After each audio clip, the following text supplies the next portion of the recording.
ప్రార్థించుకుందాము. ప్రభువా, మేము ఇప్పుడు నమ్ముతున్నాము, దేవుని కుమారుని మీద మేము నమ్మకముస్తున్నాము, మరియు ఆయన ద్వారా మేము నిత్య జీవాన్ని అంగీకరిస్తున్నాము.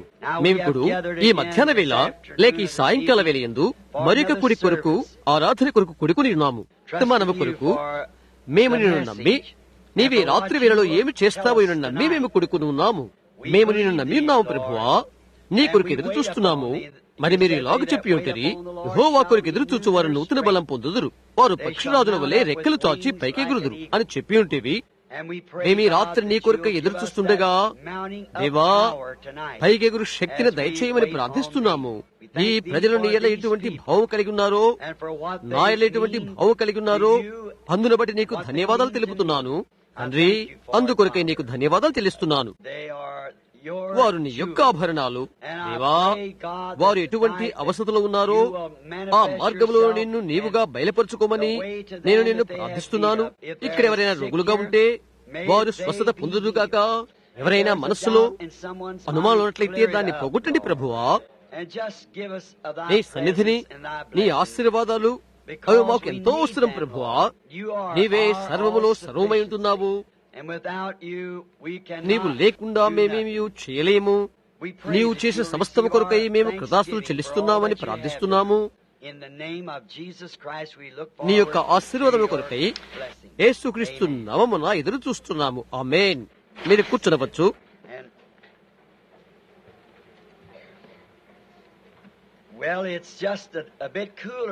గత ఆదివారం కంటే ఈ ఆదివారం రాత్రి ఇక్కడ కొద్దిగా చల్లగా ఉన్నది. దీన్ని ఈ విధంగా చేసినందుకు, ఎంతో నమ్మకంగా చేసినందుకు మన సహోదరులకు మేమెంతగానో ధన్యవాదాలు తెలుస్తున్నాము. అందులో ఇద్దరు లేక ముగ్గురు నాకు తెలుసు. సహోదరు మైక్ ఈగన్, వెనకాల అతను నేను చూస్తున్నాను.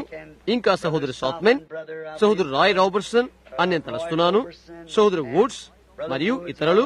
మనము ఈ యొక్క వర్తమానములను లేక ఈ దినమున పొందుకుంటులాగున చెమట కార్చుకుంటూ ఇక్కడ వారున్నారు. కాబట్టి ఎంతగానో కృతజ్ఞమై ఉంటున్నాము వారికి. రాబోతున్న ఆదివారం ప్రభుచిత్తమైతే నేను ఒక స్వస్థత కూడికను కలిగి ఉండాలని ఆశిస్తున్నాను. రోగుల కొరకై ప్రార్థన చేయటానికి ప్రభుచిత్తమైతే దానిని స్వస్థత కూడికగా నామకరణ చేయాలనుకుంటున్నాను. ఇక్కడ ఒక కట్టె రుమాళ్ళు ఇక్కడ ఉండి నేను గమనించాను. నేను వాటి కొరకై ప్రార్థించాను. మీరు పాటలు పాడుతూ ప్రార్థిస్తున్నప్పుడు నేను జేబు రుమాల కొరకు ప్రార్థించాను. ఆ పిదపై ఈ రాత్రి ఇంకా ఎక్కువగా ఉన్నవి. కాబట్టి దేవుడు రోగులను స్వస్థపరుస్తున్నాడని మనం నమ్ముతున్నాము. అందుచేత మన మధ్యను ప్రపంచమంతటను అనేకమైన ఘనమైన సాక్ష్యాలు మనం కలిగి ఉంటున్నాము. ఇందుకొరకై మన కృతజ్ఞులము. నేను కొద్ది కాలము దూరంగా ఉండబోతున్నాను కనుక నేను ఇలాగ తలస్తున్నాను. రాబోతున్న ఆదివారం వర్తమానం ఉపదేశం నిమిత్తము మనం చాలాసేపు ఉందాం. రోగుల కొరకై ప్రార్థించడం కోసం మనకు స్వస్థత కలిగి కూడిక ఉంటే మంచిదని నేను అనుకుంటున్నాను. ఘనమైన సమయాన్ని దేవుడు మనకిస్తాడని మనం నమ్ముతున్నాము. మీలో చాలా మంది రాత్రి చాలా దూరం నుండి ప్రయాణం చేయవలసి ఉన్నది. కాబట్టి ఈ దినం సాయంకాల భోజనం ఎక్కడ భోంచేశాను? బ్లూ బోర్ క్యాఫ్టోరియాలో కొన్ని వర్గములతో నేను మాట్లాడుతున్నాను. అనేకులైన మంచి వారితో నేను కరస్పర్శ చేశాను, మాట్లాడాను. నేను ఇక్కడికి మందిరానికి వచ్చినప్పుడు ఎన్నడూ కలవని వారితో నేను కలిశాను. అలాంటి స్నేహితులందరి కొరకు నేను వ్యక్తిగతంగా ఒక్కొక్కరికి వందనాలు చెల్లిస్తున్నాను. వారిలో కొందరు కలేకాయలు ఏరుకుని ఇక్కడ మాకై తీసుకుని వచ్చారు. అందులో ఒకరు ఒక బకెట్ చెరుకు రసం తెచ్చారు. అది అలాంటిదనుకుంటాను. దాని అర్థమేంటో మీకు తెలియదు. నేను ఇంటికి వచ్చినప్పుడు మరియు బయటికి వెళ్తున్నప్పుడు కొన్నిసార్లు అక్కడ నిన్నటి దినాన అక్కడ ఒక సహోదరుడు ఎంతో హీన స్థితిలో ఉన్నాడు. ఎటువంటి బట్టలు లేవు. నన్ను కొన్ని బట్టలు అతనికి ఇవ్వమని అడిగాడు. నేను బయటికి వెళ్ళాను. అక్కడ ఒక బకెట్ కలేకాయలు పెట్టుకుని ఉండడం చూచి నేను నిజంగా తడబడిపోయాను. నేను అడిగాను, ఈ కలేకాయలు నీవు తెచ్చావా అని అడిగాను. అతను అన్నాడు, అందులో ఏమీ లేదు, పర్వాలేదు అన్నాడు. నేను తెల్లవారేసరికి ఇక్కడ ఉన్నాను అని చెప్పాడు. అది నా మంచి స్నేహితుడు సహోదరుడు రెడల్ మాకై తెచ్చాడు. కాబట్టి అలాంటి వాటిని నిజంగా అభినందిస్తున్నాను. కొన్ని నిమిషాల క్రితం బిల్లీ పాల్ నాకు తెలియజేశాడు, ఈ రాత్రి వేళ నా కొరకు ఈ సభికులోని చందాను పడతాడట అని చెప్పాడు. దాని కొరకు నేను ధన్యవాదాలు చెల్లిస్తున్నాను. మీరు చేయాలని నేను కోరటం లేదు. మీ యొక్క ప్రయత్నముల కొరకు నేను అభినందనలు తెలియజేస్తున్నాను. అయితే అది అవసరం లేదు. ప్రభు మిమ్మల్ని దీవించునుగాక. బైబిల్ ఇలా చెప్తుంది, మీకు తెలుసా, ఈ చిన్నవారిలో మీరు ఒకరికి చేసింది కనుక మీరు నాకు చేశారు. నేను నేరుగా వర్తమానాన్ని మీతో మాట్లాడాలనుకుంటున్నాను. కొందరు ఇలాంటి భావన కలిగి ఉండవచ్చును. యేసు ఈ రాత్రో లేక ఉదయమో వచ్చుచున్నాడని నేను తలస్తున్నాను అని నేను అది కలిగి ఉన్నాను. ఆయన అలా చేస్తాడని నేను చెప్పలేదు. ఇంకా వచ్చే వారంలో ఆయన రావచ్చు, లేక అది రానున్న సంవత్సరాలు 10 సంవత్సరాలు కావచ్చు. ఆయన ఎప్పుడు వస్తాడో నాకు తెలియదు. ఒకటి మాత్రమే మనసులో నిత్యము గుర్తుంచుకోనండి, ప్రతి నిమిషము ప్రతి గంట మీరు సంసిద్ధంగా ఉండండి. చూశారా, అదేవిధంగా ఆయన ఈ రోజు రానట్లయితే రేపు ఆయన ఇక్కడ ఉండవచ్చును. కాబట్టి అది మీ మనసులో గుర్తుంచుకోనండి, ఆయన రాబోతున్నాడు. ఇంకా ఈ భూమి మీద నా యొక్క ఆఖరి గంట ఎదుగుతుందో తెలియదు, అది నాకు తెలియదు. అలాగే మనందరికీ తెలియదు. ఆయన ఎప్పుడు వస్తాడో మనలో ఎవ్వరికీ తెలియదు. ఆయన యొక్క సొంత మాటలను బట్టి ఆయనకే తెలియదు. ఆయన ఎప్పుడు రాబోతున్నాడో తండ్రి మాత్రమే ఎరుగును అని ఆయన చెప్పాడు. ఆయన ఎప్పుడు వస్తాడో కుమారుడైనను ఎరుగుడు. అది దేవుడు ఆయన మన కొరకు ఎప్పుడు పంపిస్తాడో అది. అంటే మనం ఆయన రాకడి కొరకు ఎదురు చూస్తున్నాము. ఆయన నాయకు తరంలో రానట్లయితే తర్వాత తరంలో ఆయన రావచ్చును. ఆ తర్వాత తరంలో రాకపోతే అటు తర్వాత తరంలో రావచ్చును. అయితే నేనైతే సమయం ఇక ఉండదని నేను గట్టిగా చెప్పలేను. నాకైతే ఏ ఘడియలోనైనా అది సంభవించవచ్చును. ఆకాశంలో మారిపోతావని దాని యొక్క భావన కాదు. నేను మాట్లాడిన రాకడ అది కాదు. నేను ఎత్తబడిన గురించి మాట్లాడుతున్నాను. చూడండి, ఆయన 3 రాకడలు చేశాడు. ఆయన 3 కుమారుల నామములో వచ్చాడు. ఆయన త్రిత్వములో వచ్చాడు, తండ్రి, కుమారుడు, పరిశుద్ధాత్మ. చూడండి, అదంతా ఒక క్రీస్తులోనే, ఒకే దేవునిలోను అన్ని కాలములలో ఉన్నది.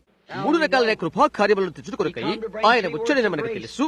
నీతిమత్వము, శుద్ధీకరణ, పరిశుద్ధాత్మ బాప్తిస్మము ప్రతిదీ కూడా దేవునిలో 3లో సంపూర్ణమవుతున్నది. మొదటిగా ఆయన పెళ్లి కుమార్తెని విమోచించుట కొరకై ఆయన వచ్చాడు. రెండవదిగా ఆయన పెళ్లి కుమార్తెను తీసుకుని పోడు కొరకై, అనగా ఎత్తబడుట కొరకై ఆయన వస్తున్నాడు. మూడవదిగా రాజు రానివలే ఆయన పెళ్లి కుమార్తెతో ఆయన వస్తాడు. అదే అనేకులు ఆయన రాకడ కొరకై ఎదురు చూస్తున్నారు. అయితే ఈసారి ఆయన వస్తున్నప్పుడు ఎవరైతే సిద్ధపడు కలిగి ఉన్నారో వారు తప్ప మరొకరు ఆయన చూడరు. ప్రజల యొక్క గైరు హాజరు తప్పక ఉంటున్నది. వారికేమి జరిగిందో వారికే తెలియదు. ఒక్క క్షణంలో వారికి కొనిపోబడతారు. కనురెప్పపాట్లో ఒక క్షణంలో మార్చబడి పైకెళ్ళిపోతారు, కనబడరు. కాబట్టి దాని కొరకై సంసిద్ధమై ఉండు. ప్రేమించిన ఒకరిని ఒక ఉదయవేళ పోగొట్టుకోవడం ఎంతో భయంకరంగా ఉంటున్నది. వారిని ఎవరినీ కనుగొనలేరు. అది ఎప్పుడూ జరిగిపోయిందని తెలుసుకుని నీవు తప్పిపోయేవని తెలుసుకునుట అది ఎంతో విషాదకరమైన విషయం కాదా? కాబట్టి దేవుని ఎదుట అది ఉంచు. సరే, రానున్న వారం ప్రభు చిత్తమైతే ఈ సోమవారం నుండి ఒక వారం దేవుని చిత్తమైతే ఎక్కడైనా పాఠశాల ఉంటున్నారో ఆ అరిజోనాకు తిరిగి నా కుటుంబాన్ని తీసుకుని వెళ్తాను. తిరిగి నేను వస్తాను. నేను ఎక్కడికి వెళ్ళటనేది అక్కడ నాకు ఎటువంటి కుటాలు లేవు. నేను ఒక చోటకి వెళ్తున్నాను, అరిజోనా వెళ్తానో లేదు. తర్వాత సోమవారం నా భార్యను తీసుకుని వెళ్తాను. నేను తిరిగి వస్తాను. నేను బ్రిటిష్ కొలంబియాకు ఇక్కడ నుండి వెళ్తాను. కొలరాడోకి తిరిగి వస్తాను. క్రిస్మస్ కు ముందు తిరిగి అరిజోనాలో ఉంటాను. కేవలం 2-3 రోజులు కుటుంబంతా కలిసి క్రిస్మస్ సెలవులకు ఇక్కడికి తిరిగి వస్తాం. ప్రభు చిత్తమైతే కొత్త సంవత్సరం వారం అంతా కుడికలు ఇక్కడ ఉంటాం. కాబట్టి క్రియారూపకంగా నేను ఎక్కువ సమయమే ఇక్కడ ఉంటాను. అక్కడ ఉండు కంటే 10 రెట్లు ఎక్కువ నేను ఇక్కడ ఉంటాను. ఎందుకంటే మనకి ఇలాంటి సంఘము, ఎటువంటి కుడికలు లేవు. అక్కడ అటువంటి ఏమీ లేవు. సంఘ కార్య విధానాలు లేవు. అది ఒక దురదృష్టకరమైన విషయం కదా. ఇక్కడ మీ పిల్లలు ఈ వర్తమానంలో ఎలా వింటున్నారో అలాగ వినడానికి నేను పిల్లలను పంపించు వేరే స్థలము లేదు. అలాంటి లోటులు మనకున్నది అక్కడ. అయితే వారంతా ఆరోగ్యంగానే ఉన్నారు. వేడిగా ఉండి పొడి వాతావరణం కలిగి ఉంటుంది. పిల్లలంతా ఆరోగ్యంగా ఉన్నట్లుగా అనిపిస్తున్నది. అది ఆరోగ్యకరమైందో అనారోగ్యకరమైందో తెలుసుకోవడానికి నేను ఎక్కువ కాలం అక్కడ లేను. నేను తిరుగుతూనే ఉంటుంటాను. నేను లోక సంచారిగానే జన్మించాను. నా భార్య నన్ను ఇలా పిలుస్తుంటుంది. ఆమె ఇక్కడ ఉందని నాకు తెలుసు. కనుక మందిరమైన తర్వాత నేను ఇది పొందుకుంటాను. మీ అందరికీ తెలుసు.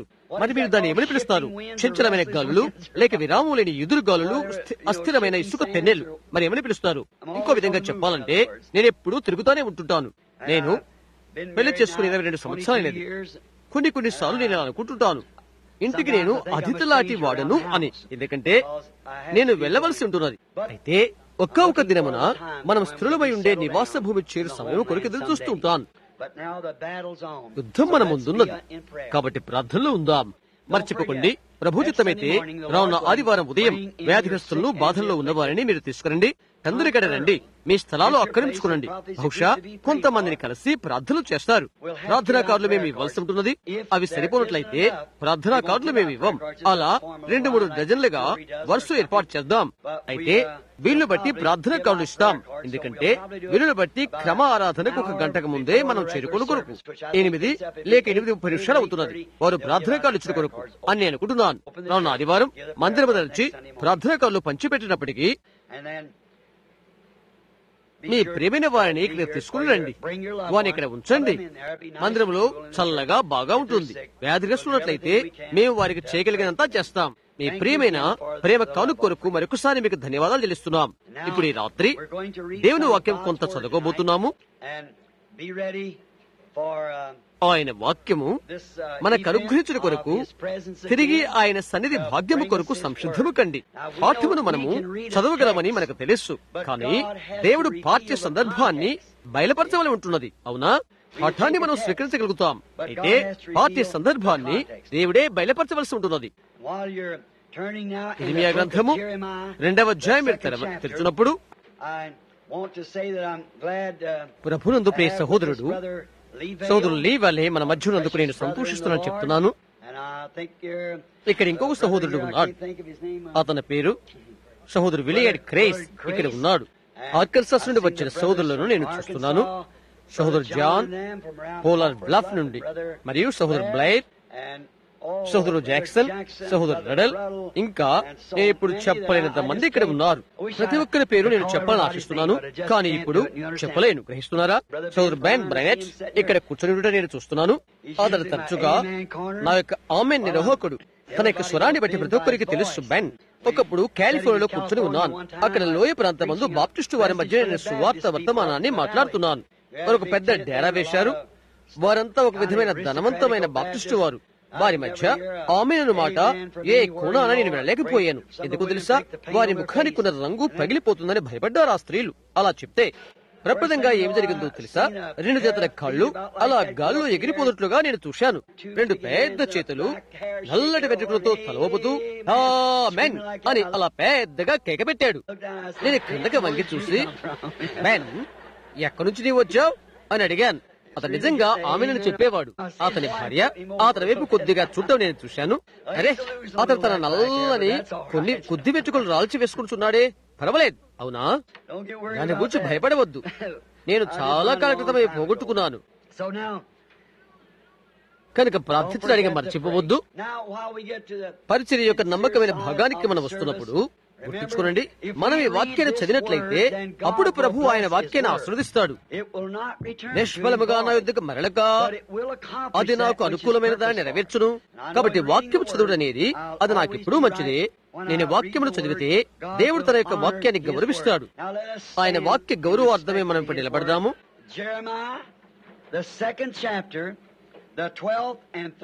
ఇర్మియా 2వ అధ్యాయం 12-13 వచనాలు. ఇర్మియా 2. ఆకాశమా, దీన్ని బట్టి విస్మయపడము, కంపించము, భక్తిగా పాడైపోము. ఇదే యెహోవా వాక్కు. ఆ జనులు 2 నేరములు చేసి ఉన్నారు. జీవ జలముల ఊటైన నన్ను విడిచి ఉన్నారు. తమ కొరకు తొట్లను అనగా బద్దలై నీళ్లు నిలబడిన తొట్లను తొలిపించుకొని ఉన్నారు. మనం ఇప్పుడు తల్లబుచ్చుకుందాము. ప్రేమైన దేవా, నీ వాక్యము చదవబడి ఉన్నది. ఆ వాక్యమును నీవు గౌరవించమని, దాని యొక్క సామ్యతను లేక సమాంతరమును ఈ రాత్రి మాకు దయచేయమని మేము ప్రార్థిస్తున్నాము.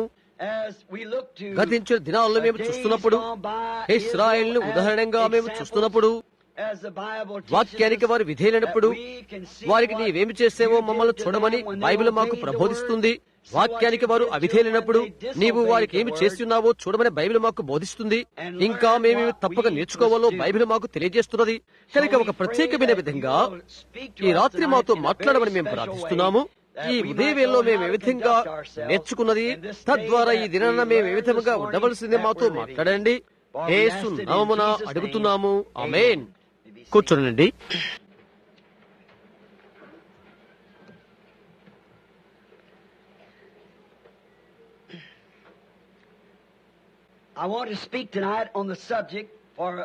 కొద్దిసేపు నేను రాత్రి వేళలో పగిలిన తొట్లు అవును దాని గురించి మాట్లాడాలని ఆశిస్తున్నాను. ఇశ్రాయేలు భయంకరమైన నేరాలు చేసి ఉన్నారు. దేవుడు ఇలాగ చెప్తున్నాడు, జీవ జనముల ఊటైన నన్ను విడిచి ఉన్నారు, తమ కొరకు తొట్లను వారు త్రాగుడు కొరకై తొలపించుకుని ఉన్నారు. అదొక విషయం.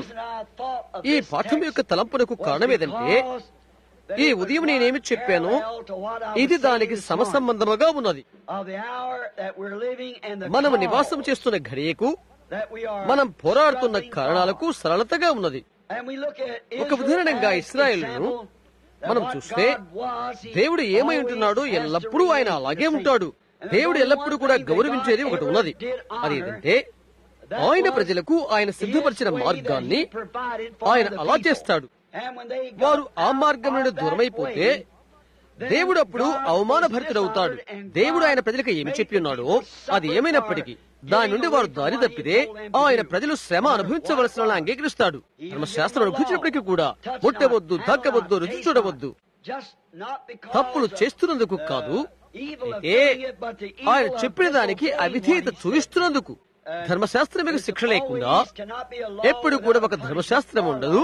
ఎందుకంటే శిక్ష లేనట్లయితే, ఒక అపరాధ రుసుము లేనట్లయితే చట్టం ఇక నిరుపయోగమైపోతుంది.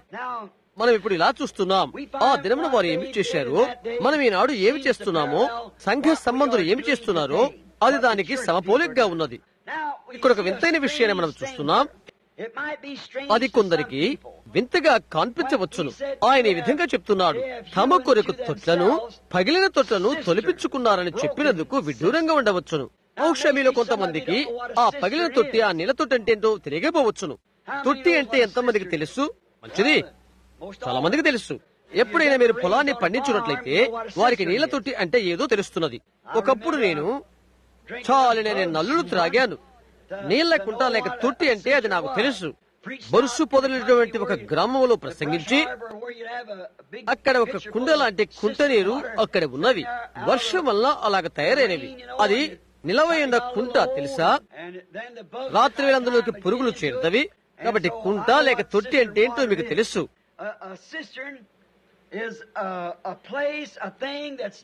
ఈ తొట్టి అంటే నీళ్ల కుంట అంటే బావికి బదులుగా నేలలో త్రవబడే ఒక స్థలం.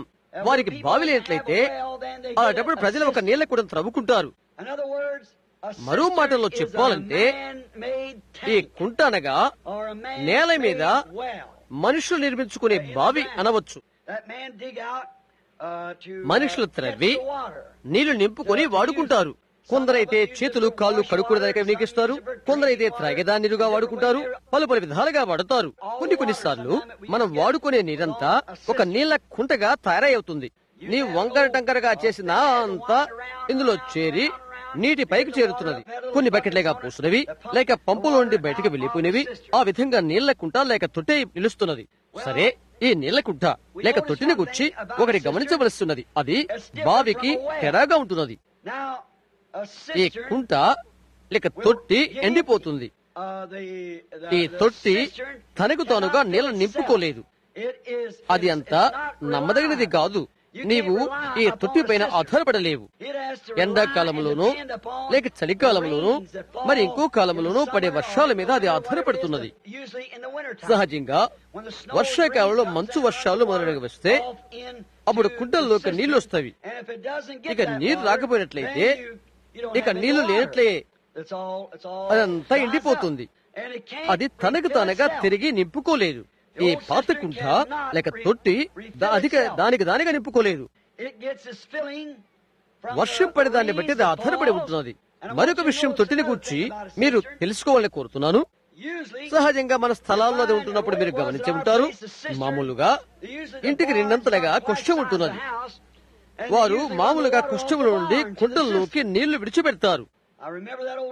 అక్కడ ఉన్నటువంటి పాత కూడా నాకు జ్ఞప్తున్నది. మురికి కొలాయి నీరు అందులోనికి ఆ కొష్టముల నుండి వస్తున్నది.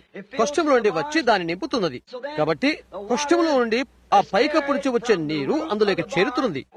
ఎక్కడైతే జంతువులు కట్టివేస్తారో అవి త్రొక్కిన స్థలంలో ఉండి, ఆ గొడ్ల సావిలో ఉండి ఎండిపోయి పేరుకుపోయిన మురికంతా అందులోకి చేరుకుంటుంది. తరువాత నీళ్లు వచ్చేసి కప్పునంతా కడిగి వేస్తున్నది. మానవుల చేత నిర్మాణమైన ఆ ధ్వనిల నుండి అక్కడి నుండి ఆ గొట్టెంలోకి వచ్చి తరువాత ఆ మనుషులు తయారు చేసిన ఆ తొట్టులోకి చేరుతుంది. నీకు ఆ వలకన్ను లేకపోతే నీవు ఏం పొందుకుంటావో నాకు తెలియదు. నీకు తొట్టి ఉన్నప్పుడు అదంతా కూడా మానవ నిర్మితమైనది, మురికికి ప్రతిరూపమే అది. మనకి వడపోత చింపిరి గుడ్డ ఒకటి ఉంటున్నది, తెలుసు కదా? అదేంటో ఎప్పుడైనా మీరు ఎరిగారా? దాని మీద ఒక చింపిరి గుడ్డను వడపోత సాధనంగా పెడతారు.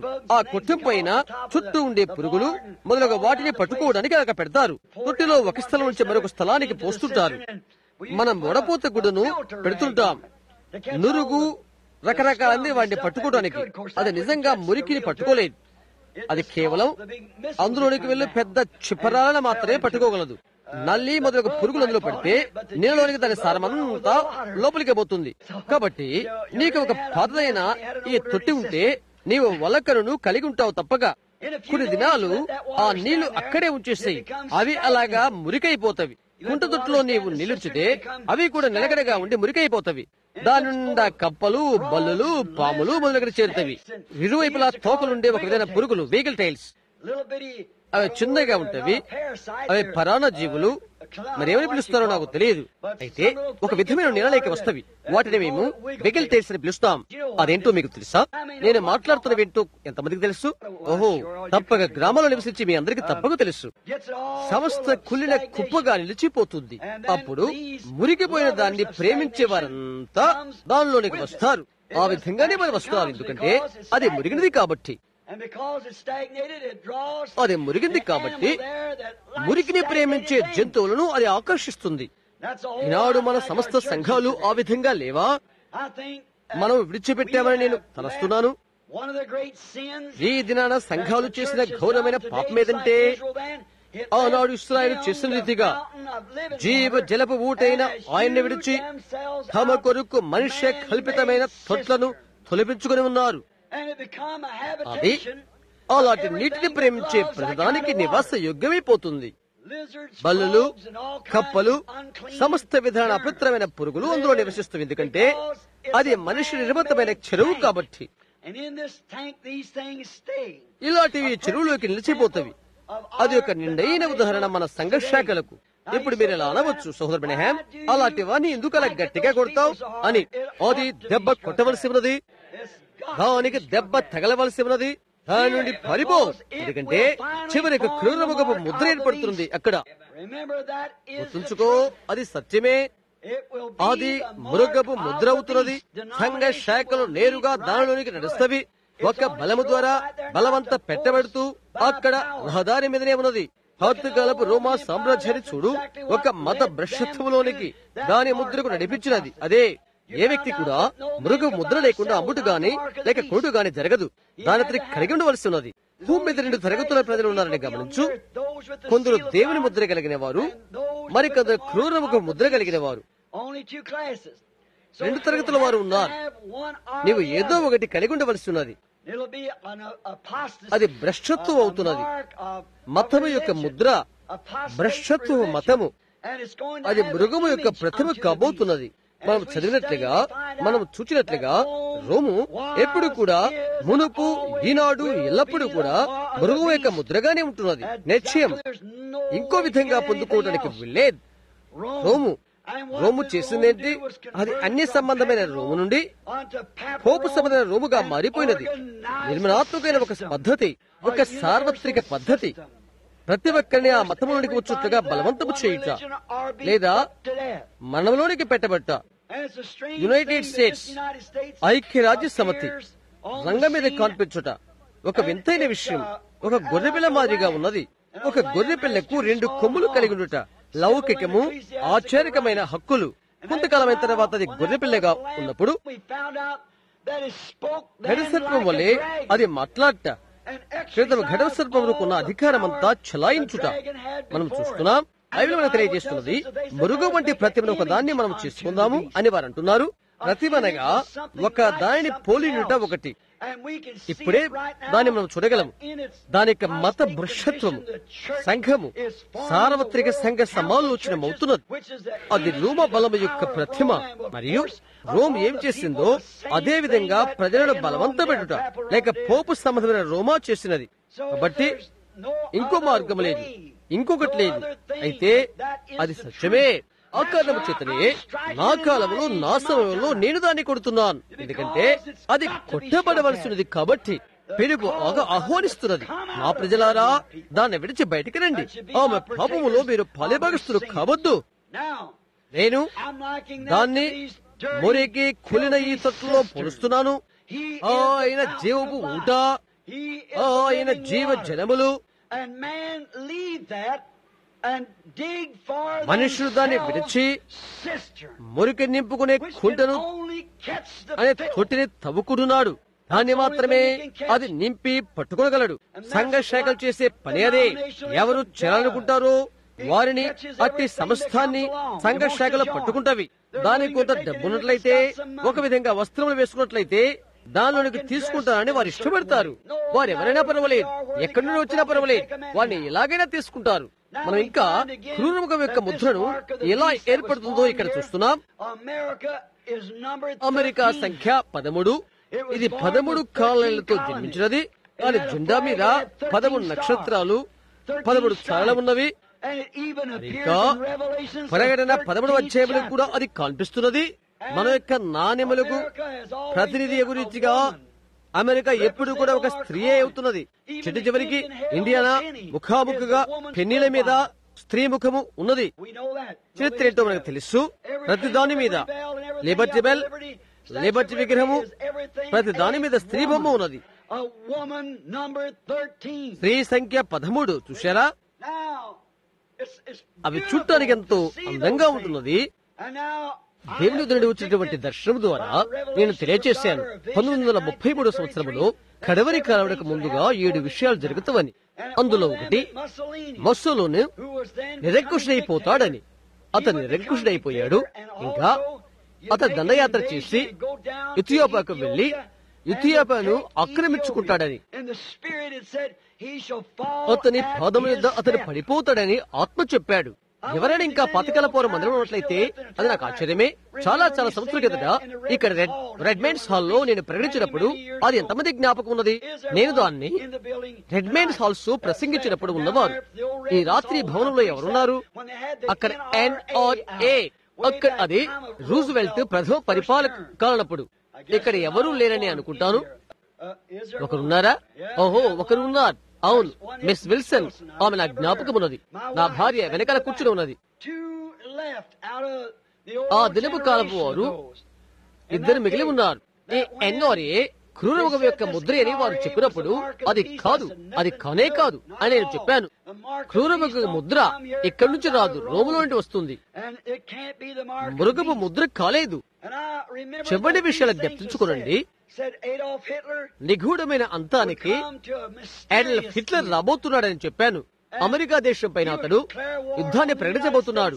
ఇంకా వారు మిశ్రితమైన దాంతో ఒకటి గంభీరమైన దాన్ని నిర్మిస్తారు. చివరికి అందులో ఉండటకు కూడా ప్రయత్నిస్తారు.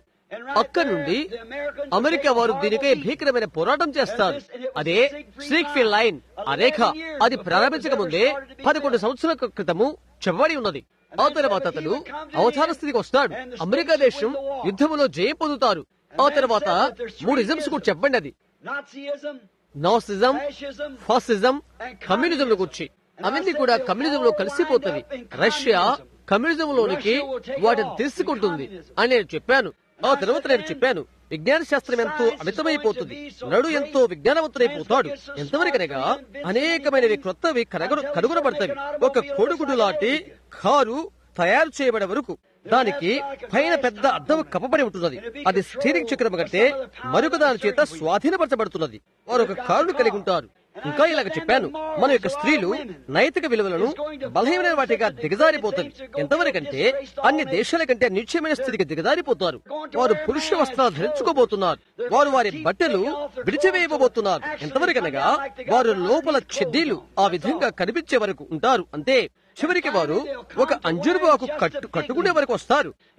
గత నెల లైఫ్ పత్రిక మీరు గమనిస్తే అంజూరపు ఆకు ధరించే స్త్రీలు ఉన్నారక్కడ. అది సాయంకాల వేళ ఫ్రాక్ లేక గౌను, అది సాయంకాల వేళ వేసుకుంటారు. వారు దేహంలోని అవయవాలు అందులో గుండా చూడగలవు. ఆమె దేహములో అంజూరపు ఆకులు ఒక స్థానాన్ని మాత్రమే కనబడకుండా ఉంచుతవి. వారు లేకుండా ఉండే స్థాన బట్టలు దానిపై శరీరం అంతా కనబడతవి. అవి ఎలాగూ జరిగిపోతావో ఆ తర్వాత నేను చెప్పాను. అమెరికా సంయుక్త రాష్ట్రంలో ఒక గొప్ప రాణి లేక అలాగనే ఒక స్త్రీ నిలబడి నేను చూశాను. ఆమె కనిపించడానికి అందంగా ఉన్నది, కానీ ఆమె హృదయం క్రూరత్వంతో కూడి ఉన్నది. ఆమె దేశాన్ని నడిపిస్తున్నది, ఆమె అడుగుల్లో నడుస్తున్నది. ఆ తర్వాత నేను ఇలాగ చెప్పాను, చివరిగా తిరిగి తూర్పు దిశగా నన్ను ఆయన చూడమన్నాడు అని. నేను అలా చేసినప్పుడు, నేను చూచినప్పుడు ప్రపంచం భగ్గుమనిపోతున్నది. నేను ఎంతవరకు చూడగలుగుతున్నా అంతవరకు చూశాను. భూమిలో నుండి చిందుకుంటూ వచ్చిన గనగనగడే రాళ్లు, కట్టెలు తప్ప మరేమీ కనిపించలేదు. ప్రపంచం యొక్క అంతమునకు ముందు ఇవన్నీ జరుగుతవి. 33 సంవత్సరాల కాలంలో 7లో 5 జరిగిపోయినవి. అక్కడే మనం ఉన్నాం. అంత్యకాల ఆఖరి దశలో మనం ఉన్నాం. అక్కడి నుండి సంఘర్షకుల యొక్క పద్ధతుల గురించి వ్యతిరేకంగా నేను మాట్లాడాను. నేను ఇంకా ఈ రాత్రి నమ్ముతున్నాను, సమస్తమైన మురికి చేరుకునే నివాస స్థలము అది. అపారమైన మురుగు కుంట. ఆయన సంఘములోనికి అలాంటి దాన్ని దేవుడు ఎప్పుడైనా స్వీకరిస్తాడని నేను నమ్మను. ఎందుకంటే అది దేవుని ఆత్మ వల్ల జన్మించవలసి ఉన్నది. ఆ తర్వాత ఆయనదిగా అది పిలువబడు మునుకు కడగబడవలసి ఉంటున్నది. మరుమైన క్రీస్తు శరీరము పరిశుద్ధాత్మ బాప్తిసం వలన అందులోనికి మనము బాప్తిసం పొందుచున్నాము. అవును, ఈ నెల్లగుంట యొక్క విధానము వాస్తవంగా సంఘర్షక యొక్క సంపూర్ణ ఉదాహరణ అవుతున్నది. జ్ఞానైన వాడు చూడవలసి ఉంటున్నది. అట్టివాడు ఈనాడు కూడా అందులో ప్రవేశింపడు. దేవుడు దానికి వ్యతిరేకినని, దానితో ఈనాడు ఆయన పనిచేయలేదని కాలాల్లో ఆయన రుజువుపరుచుకున్నాడు. ఏ కాలంలో గాని ఒక మనుషుడు వర్తమానముతో వచ్చినప్పుడు, ఉదాహరణకు లూథర్, వెస్లీ మొదలగిన వారు మరియు స్మిత్, కాల్విన్ తదిలిగా వారు లేచినప్పుడు, వారు సంఘర్షకగా సంఘాన్ని స్థాపించినప్పుడు దేవుడు దానిని ఒక గూటిలో ప్రవేశాడు. తిరిగి దాని ఆయన ఏ ఉద్యమంలో ఏనాడు దర్శించలేదు సుమా. చరిత్ర పరిశీలన చేయి. ఏనాడు కూడా దేవుడు సంఘర్షణ తీసుకుని దాని ద్వారా ఆయన ఉద్యమాన్ని తెచ్చినట్లుగా ఎక్కడా లేదు కదా. చరిత్ర ద్వారా, బైబిల్ ద్వారా దేవుని దృష్టికి అది మురికి అని రుజువు అవుతున్నది. కాబట్టి దానితో నాకు పని లేదు. అందుకని నేను దానికి వ్యతిరేకిని. అందులో నుంచి ప్రజల బయటకు తీసుకురావడానికి ప్రయత్నం చేస్తున్నాను. ఇశ్రాయేలు వలె ఇప్పుడు కూడా మనం ఆహ్వానించబడుతున్నాము. ముంగురుతులుగా ఇశ్రాయేలు చూస్తున్నాం. ఊటితో వారు నిలబడినంత కాలము వారు బగ్గుగానే ఉన్నారు. అయితే తొట్లను మనుష్య నిర్మితమైన పద్ధతిలో వారు తొలగించుకున్నప్పుడు అప్పుడు దేవుడు వారిని సంపూర్ణంగా విడిచిపెట్టాడు. మనకు అదే చేస్తాడు ఆయన. వారు ఆయన్ను జీవ జలముల మూట అయిన ఆయనను విడిచిపెట్టారు. వారికి వ్యతిరేకంగా దేవుడు మోపుతున్న నిర్మలవి ఒక దాన్ని తయారు చేసుకుని మేము ఏమి చేసామో చూడు అని వారు అంటున్నారు. మోషే యొక్క యాత్ర కాలంలో దేవుడు కృపను బట్టి ప్రవక్తని ఇచ్చాడు. వారు ముందుకు సాగి పోటుకై అగ్ని స్తంభాలు ఇచ్చి అద్భుతముల ద్వారా గుర్తుల ద్వారా రుజువుపరుచుకున్నాడు. వీటన్నిటిని కూడా సమకూర్చింది కృపయే. ఇశ్రాయేల్ ఇంకా కావాలనుకున్నారు. ధర్మశాస్త్రం చూశారు. ధర్మశాస్త్రాన్ని తీసుకుంటూ కొరకై కృపను నిరాకరించారు. ప్రజలు చేస్తున్నది అదే. ఖచ్చితంగా సంఘర్షక పద్ధతుల ద్వారా స్వీకరించుటకై వాక్యాన్ని వారు త్రోసిపుచ్చుతున్నారు. ఎందుకంటే అందులో ఉంటే వారు కోరుకునేదేదో వారు పొందుకుంటారు. వారు చేయాలనుకున్నదేదో వారు చేస్తారు. కాబట్టి ఇంకే క్రీస్తులో నీవది చేయలేవు. నీవు క్రీస్తులో ఉండుట కొరకై నిష్కలంకగాను నిర్మలంగాను ఉండవలసి ఉన్నది. ప్రకృతి సిద్ధంగా తయారు చేయబడిన బావిని విడిచి ఆయన అనగా మనుషులమైన లేదా తొలిపించుకున్న తొట్ల కొరకై ఒకరు అలాగే చేస్తాడే ఊహిస్తావా? అనగా కప్పలు, బలులు, తోక ఈగలు, రకరకాల వాటితో ఉన్న మనిషి నిర్మితమైన తొట్టి కొరకై ప్రకృతి సంశుద్ధమైన స్వచ్ఛమైన నీటిని విడిచిన వ్యక్తి యొక్క మానసిక స్థితిగతుల్ని ఊహించగలవా? ఇంగిత జ్ఞాన రీత్యా కూడా అది మంచిది కాదు. అయితే అట్టిదాన్నే ప్రజలు చేస్తున్నారు.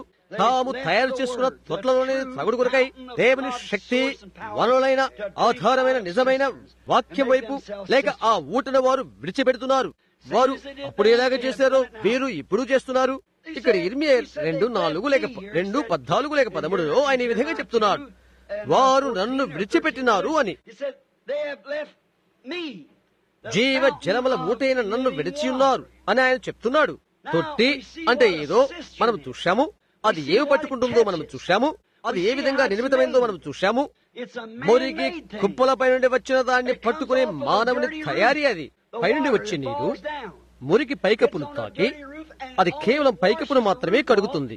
మనుషులు తయారు చేసిన దోణిల గుండా, మనుషులు తయారు చేసిన గొట్టం గుండా, మనుషులు తయారు చేసిన కుండలోకి చేరుతుంది. 10 విధాలైన మురికి క్రిములు, కప్పలు, బలులు, నేల మీద ప్రాకే పురుగులు అందులోకి చేరుతవి. గమనించు, అవి అపవిత్రమైన జంతువులు. తోక పురుగులు, కీచుకీచుమనే మొదలగున వాటికి నిలయం. కీచుతోక పురుగులు నిలబడమైన నీటిలో నివసింపవు కదా, అలాగైతే అవి చచ్చిపోతవి. అవి నిలవున్న మురికి నీటిలోనే ఉండవలసి ఉన్నది. ఈనాడు అనేకమైన పరాన్న జీవుల సంగతి ఆ విధంగా ఉంటున్నది. పరిశుద్ధాత్మక స్వచ్ఛమైన నీటిలో నీవు నివసింపజాలవు. ఆ హేతువు చేతనే వాక్యానికి వారెంతో వ్యతిరేకంగా ఉంటారు. ఇలా అంటారు, అది దానికదే వ్యతిరేకం, దానివల్ల ఏమీ లేదంటారు. వారు ఒక విధమైన మురికి గుంట ఇలా వేయటేకనున్నది కాబట్టి అలా అంటారు. అవును, ఆ విధంగానే కప్పలు, బల్లులు, తలకప్పలు మొదలగునవి అంతే తమ స్వభావానికి అనుకూలంగా నివసించుట కొరకై ఆ బురదలోకి, మురిక్కుంటలోకి అవి చేరవలసి ఉన్నవి. దాని స్వభావాన్ని మార్చేంత వరకు నీవు జంతువుని మార్చలేవు. ఒక మనిషిని స్వభావం మారేంత వరకు వాక్యాన్ని చూడనట్లుగా అతని నీవు చేయలేవు. అతను ఏమై ఉన్నాడో అతని స్వభావం మారి దేవుని బిడ్డ అయితే పరిశుద్ధాత్మ అతనిలోకి వస్తున్నది. పరిశుద్ధాత్మయే దేవుని యొక్క వాక్యాన్ని వ్రాసి ఉన్నది. ఈ రోజు ఇక్కడ ఉన్నటువంటి నా ప్రియమైన స్నేహితుడు డాక్టర్ వీల్తో మాట్లాడుతుంటేని, అతను ఒక మంచి వేదాంతి. తరచుగా లేఖను గురించి కొంత సంభాషణ మాకు జరుగుతూ ఉంటుంది. చాలా తెలివైన వాడు అతడు. ఒకప్పుడు అతను ఇలా అడిగాడు, భాషతో మాట్లాడటమా పరిశుద్ధాత్మ యొక్క రుజువులకు ఆరంభగురుతూ, దాని గురించి నీ యొక్క అభిప్రాయం ఏంటి అని అడిగాడు. చాలా సంవత్సరాల క్రితం అది. కాదు, నీవది గ్రహించలేదా అని నేను అడిగాను. నేను ఆ విధంగా బోధించబడినప్పటికీ నేను కూడా అది అని నేను గ్రహించడం లేదు అని చెప్పాడు. దాని గుర్తు ఏదని అనుకుంటున్నావు అని అడిగాడు. సంపూర్ణంగా దాని యొక్క రుజువేంటంటే ప్రేమ అని నేను చెప్పాను. కనుక దాని గురించి మేము చాలా మాట్లాడుకున్నాము. తర్వాత అది చాలా బాగుందని నేను అనుకున్నాను. ఒకడు ప్రేమ కలిగినట్లయితే దానినే నేను పట్టుకున్నాను. అయితే ఒక్కొక్క దినాన దర్శనంలో ప్రభు నన్ను క్రమపరిచాడు అని చెప్పారు. ఇలాగిన పరిశుద్ధాత్మ పొందుకునే రుజువేదనగా ఎవరైతే వాక్యమును స్వీకరిస్తారో వారు అన్నాడు. ప్రేమ కాదు, భాషలతో మాట్లాడటం కాదు, అయితే వాక్యాన్ని స్వీకరించుడే. ఆ తర్వాత డాక్టర్ వైల్ నాతో ఇలా అన్నాడు, అది లేఖన సంబంధమైనది అని. ఎందుకంటే అతను ఎలా చెప్తున్నాడు, యోహాను 14లో యేసు చెప్పాడు, ఆయన అనగా పరిశుద్ధాత్మ మీ మీదకి వచ్చినప్పుడు ఆయన ఈ సంగతులు నేను మీతో చెప్పినవి మీకు తెలియచేయను, రాబోతున్న సంగతులు మీకు చూయించును. నిజమైన పరిశుద్ధాత్మక రుజువు అది. ఆయన ఈనాడు కూడా నేటి వరకు ఏ తప్పిదము చెప్పలేదు. అది ఎవరైతే వాక్యమును నమ్ముతారో నీవు దాన్ని అంగీకరించినట్లయితే అదే పరిశుద్ధాత్మిక రుజువు. కావున పరిశుద్ధాత్మ మీ మీదకి వచ్చినప్పుడు నీవు భాషలతో మాట్లాడతావు అని యేసు ఎప్పుడూ చెప్పలేదు. పరిశుద్ధాత్మ వచ్చినప్పుడు ఆ కార్యాల్లో ఏదో ఒకటి చేస్తావు అని ఆయన అన్నాడు, చెప్పలేదు. ఆయన నా వాటిలను తీసుకుని మీకు చూయించును, రాబోతున్న సంగతులను మీకు చూయించును. కాబట్టి యేసు కలుగుతానుగా చెప్పిన రీతిగా పరిశుద్ధాత్మక నిజ రుజువు ఒకటి ఉన్నది. ప్రజలు కలిగి ఉండే ఇవన్నీ కూడా, ఉద్రేకాలన్నీ కూడా, ఇంకా ఉంచుకునే ఇవన్నీ కూడా ఎందుకు వారు చేస్తున్నారో నీవు చూడగలవు. సరే, అది సంఘర్షణగా తయారవుతున్నది, లేక ఒక మురిగిపోయిన కుంట అవుతున్నది. దేవుని యొక్క సంపూర్ణమైన వాక్యము ద్వారా ఏనాడు కూడా సంఘర్షణ నిర్మాణము కాలేదు. అది అలా కాలేదు. ఎందుకంటే నీవు దేవుని శిల వస్తువుగా చేయలేవు, అనగా సంఘర్షణగా చేయలేవు. లేదండి, దానికి కారణం ఏదంటే వాక్యాన్ని నమ్మగల ఒక గుంపు ప్రజలను నీవు తీసుకుని వస్తావు. వారు సంఘర్షణ నిర్మాణం చేస్తాయని అంటావు. ప్రథమంగా ఏం జరుగుతుందో తెలుసా? ఒక సంవత్సరంలోగా ఒక రెక్కీ గుంపు అందులో తయారవుతున్నది. దాంతో నీవేమి చేయలేకపోతావు. వారు స్వాధీనం చేసుకుంటారు, దానికి నీవేమి చేయలేవు. అది దేవుని యొక్క పద్ధతి కాదు. అది కాదు, అది పరాయి విషయమని మనకు తెలుసు. అది తొట్టి లేక కుంట అయిపోతుంది. అది ఇంకేదో దాంతో ప్రతి ఒక్కరూ రాజీపడి ప్రజలను చేర్చుకుంటుకై అలా చేస్తూ ప్రజలు వచ్చేలా ఉండే స్థలమైపోతుంది. అది ఈ పద్ధతి ఒకప్పుడు ఇశ్రాయేల్లో వారి దినాల్లో వారు ఈ కుంటలను తవ్వుకున్నప్పుడు ఆరంభమైందని మనం చూస్తున్నాము కదా. అక్కడ ఒక వ్యక్తి ఇంకా పరిచయులు ఈ తొట్లను త్రవ్వారు. అక్కడ ఒక మనుషుడున్నాడు. అతని పేరు హేరోదు. రాష్ట్రం యొక్క అధిపతి, పరిపాలకుడు అతడు. వారి సంఘర్షణల చేత బుద్ధిహీనత చెందిన ఒక వ్యక్తిని గురించి వినడానికి అతను వచ్చాడు. అతడు ఒక ప్రవక్త. ఏ కాలంలో కూడా ఏ ప్రవక్త అయినప్పటికీ సంఘర్షణలతో ఏకీభించలేదు. అయితే దాన్ని అసహించుకున్నాడు. ఈ ప్రవక్త ఇలా చెప్పడం ఆరంభించాడు, మీలో మీరు అబ్రహాము మాకు తండ్రిని అనుకోవద్దు, ఎందుకనగా దేవుడి రాళ్ల వల్ల అబ్రహామునకు పిల్లలు పుట్టించగలరు. అతని గురించి వింటానికి ఒక పెద్దను వారు తీసుకుని వచ్చారు. ఈ పెద్దలకు పెద్ద తన సహోదరి భార్యను తెచ్చుకొని ఆమెను పెళ్లి చేసుకున్నాడు. అతని ముఖాన ఏం చెప్తాడో ఆ మనిషి అని అనుకున్నాడు వారు. అతను రాజీపడి, అయ్యా నీకిక్కడ మంచి స్థానమున్నది అని చెప్తాడు అని అనుకున్నారు వారు. నా మాటలు వినటానికి ఈ దినాన నీవిక్కడ ఉన్నందుకు నేను ఎంతగానో ఆనందిస్తున్నానని చెప్తారనుకున్నారు వారు. యెహోవా నేరుగా అతని ఎదుగు వెళ్లి, నీవామెను తీసుకున్నట అది చట్టబద్ధము కాదు అన్నాడు. మొట్టమొదటిగా అతను చెప్పినదేంటే, అతని పాపముల కొరకు అతడు కేకల వేశాడు. సంఘ శాఖలు కొల్లి నిలిచిపోయిన కుంటలు. పురుషుడు హర స్త్రీలతో ఉంటున్నాడు. స్త్రీలు వారికి ఇష్టవచ్చిన రీతిగా ఉంటారు. పెంతుకులు కత్తిరించుకుంటారు. పొట్టి పావడాలు వేస్తుంటారు. ఎలాగైనా ఉంటారు. క్రైస్తవులుగా పిలుచుకుంటారు. నిజమైన జీవపు ఊట అయితే దేవుని శక్తితో ఉండి హల్లెలూయా అది అక్కడ ఉండలేదు. ఎందుకంటే అది దానిని బయటికి నెట్టివేస్తున్నది. నేనే జీవ జలముల ఊటను. వారు నన్ను విడిచి తమ కొరకు తొట్లను తొలపించుకున్నారు. జీవ జలముల ఊట. ఇప్పుడు జీవ జలముల ఊట ఏందే ఏదో తెలుసుకుందాం. తొట్టి అంటే ఏమిటో తెలుసుకుందాం. ఇప్పుడు జీవ జలముల ఊట అంటే ఏంటి? ప్రకృతి సంసిద్ధమైన ఊట బావి. అది ప్రకృతి సంసిద్ధమైన ఊట బావి అంటే ఏంటి సహోదర బ్రహ్మాం? భూమి లోపల నుండి దాని నీటిని ఎప్పుడు కూడా బయటకు చిమ్ముతుండే బావి అది. అది నిరంతరము ప్రవహిస్తూనే ఉంటున్నది. అది తనకు తానే ఆదరించుకుంటున్నది. ఎప్పుడు కూడా స్వచ్ఛంగా నిర్మలంగా ఉంటున్నది. ప్రకృతి సంసిద్ధమైన ఊట బావి, జీవపు ఊట. అది చచ్చిపోయినది కాదు, మురిగినది కాదు, అది జీవించున్నది. అది నిత్యము మార్పు చెందుతూ క్రొత్తదాన్ని తీసుకొస్తుంది. ఒప్పొంగుతూ దాని సహజవనంతో ఊటగా ఉంటున్నది. దాని అడుగు భాగం నుండి అది దాని యొక్క సహజ సంపదను ఆకర్షిస్తుంది. అది ఇంకా జీవపు ఊటయై విరజిమ్ముతున్నది. స్వంతంగా శుద్ధి చేసుకుంటుంది. అది పరిశుభ్రంగాను నిర్మలంగాను ఉండేటి జలము. అది స్వయంగా ఆదరించుకుంటున్నది. నిండారుగా దాని తొట్టి నిండు కొరకై వర్షం పైన నీవు ఆధారపడవసరం లేదు. అది ఎల్లప్పుడూ బుగబుగమంటూ స్వేచ్ఛగా నీరుస్తుంది. కానీ కప్పు కొట్టనవసరం లేదు, తిప్పనవసరం లేదు, నిలుపు చేయనవసరం లేదు, చరణవసరం లేదు. అది కేవలము జీవజల ధారలు. నీవు ఈ పాత తొట్టును తీసుకో. నీవు దాన్ని గిర్రం తిప్పాలి, పంపు కొట్టాలి. ఈ కొద్దిని పైకి తెచ్చుడు కొరకై ఇంకా ఏదేదో చేయాలి. అయితే జీవజలపు ఊట పంపు కొట్టకుండానే, కలుపులు చేయకుండానే, ఇంకేమి చేయకుండానే ఉచితంగానే నీరుస్తున్నది. ఓ ఆ ఊటిని బట్టి నేను ఆనందిస్తున్నాను. అవునండి, పరాన్న జీవులను పైకి తోడు కొరకై దాని మీదికి జల్లడ అవసరం లేదు. అది ఎంతో లోతు నుండి వస్తుంది కాబట్టి అక్కడ బండరాయి ఉంటున్నది. అక్కడ ఎటువంటి పరాణ జీవులు ఉండవు. దాని మీద ఎటువంటి విద్య లేక చదువు అనే పేలిక ప్రేరార్థీన అవసరం లేదు. అవును, మనిషి నిర్మితమైన సంఘ శాఖల జ్ఞానము నీవు బోధ చేయగలవో లేదో అని మానసిక నిపుణుల ఎదుట పరీక్షించబట్టుకు ఒక విధమైన లోక జ్ఞానం దానికి అవసరం లేదు. దాని మీద వేలాడదీయడానికి ఇలాంటి చిరిగిన పేలికలు దానికి అవసరం లేదు. నీవు దాని మీద పెట్టిన వెంటనే అది నెట్టివేస్తుంది. నీవు చేయలేవు. నిరంతరమా బావి బుగబుగా పొంగుతూనే ఉంటున్నది. చిరిగిన పేలికల ఒక దాన్ని పెట్టినట్లయితే అటు ప్రక్కకో లేక ఇటు ప్రక్కకో నెట్టివేస్తుంది. అది సంఘ శాఖ పేలిక దానిపైన పెట్టడానికి దానికి సమయం లేదు. దానికి వడపోతు సాధన అవసరం లేదు, చెల్లెడ అవసరం లేదు, పైకి క్రిందికి ఊపులు అవసరం లేదు, ఉడుపులు అవసరం లేదు, అలాంటివి ఏమీ అవసరం లేదు. అది ఒప్పొంగుతూ అలాగే ఉంటున్నది. అది నింపబడటానికి స్థానిక వర్షాల మీద ఆధారపడవసరం లేదు. వర్షాలు అంటే ఉద్యోగ సభలు. ఎక్కడ ఊట, అది జీవము ఊట. ఎక్కడ పీనుగమనదో అక్కడ పక్షిరాజులు పురోగవుతవి. ఒక ఉజ్జీవాన్ని పైకి కిందకు నీవు కదపనవసరం లేదు.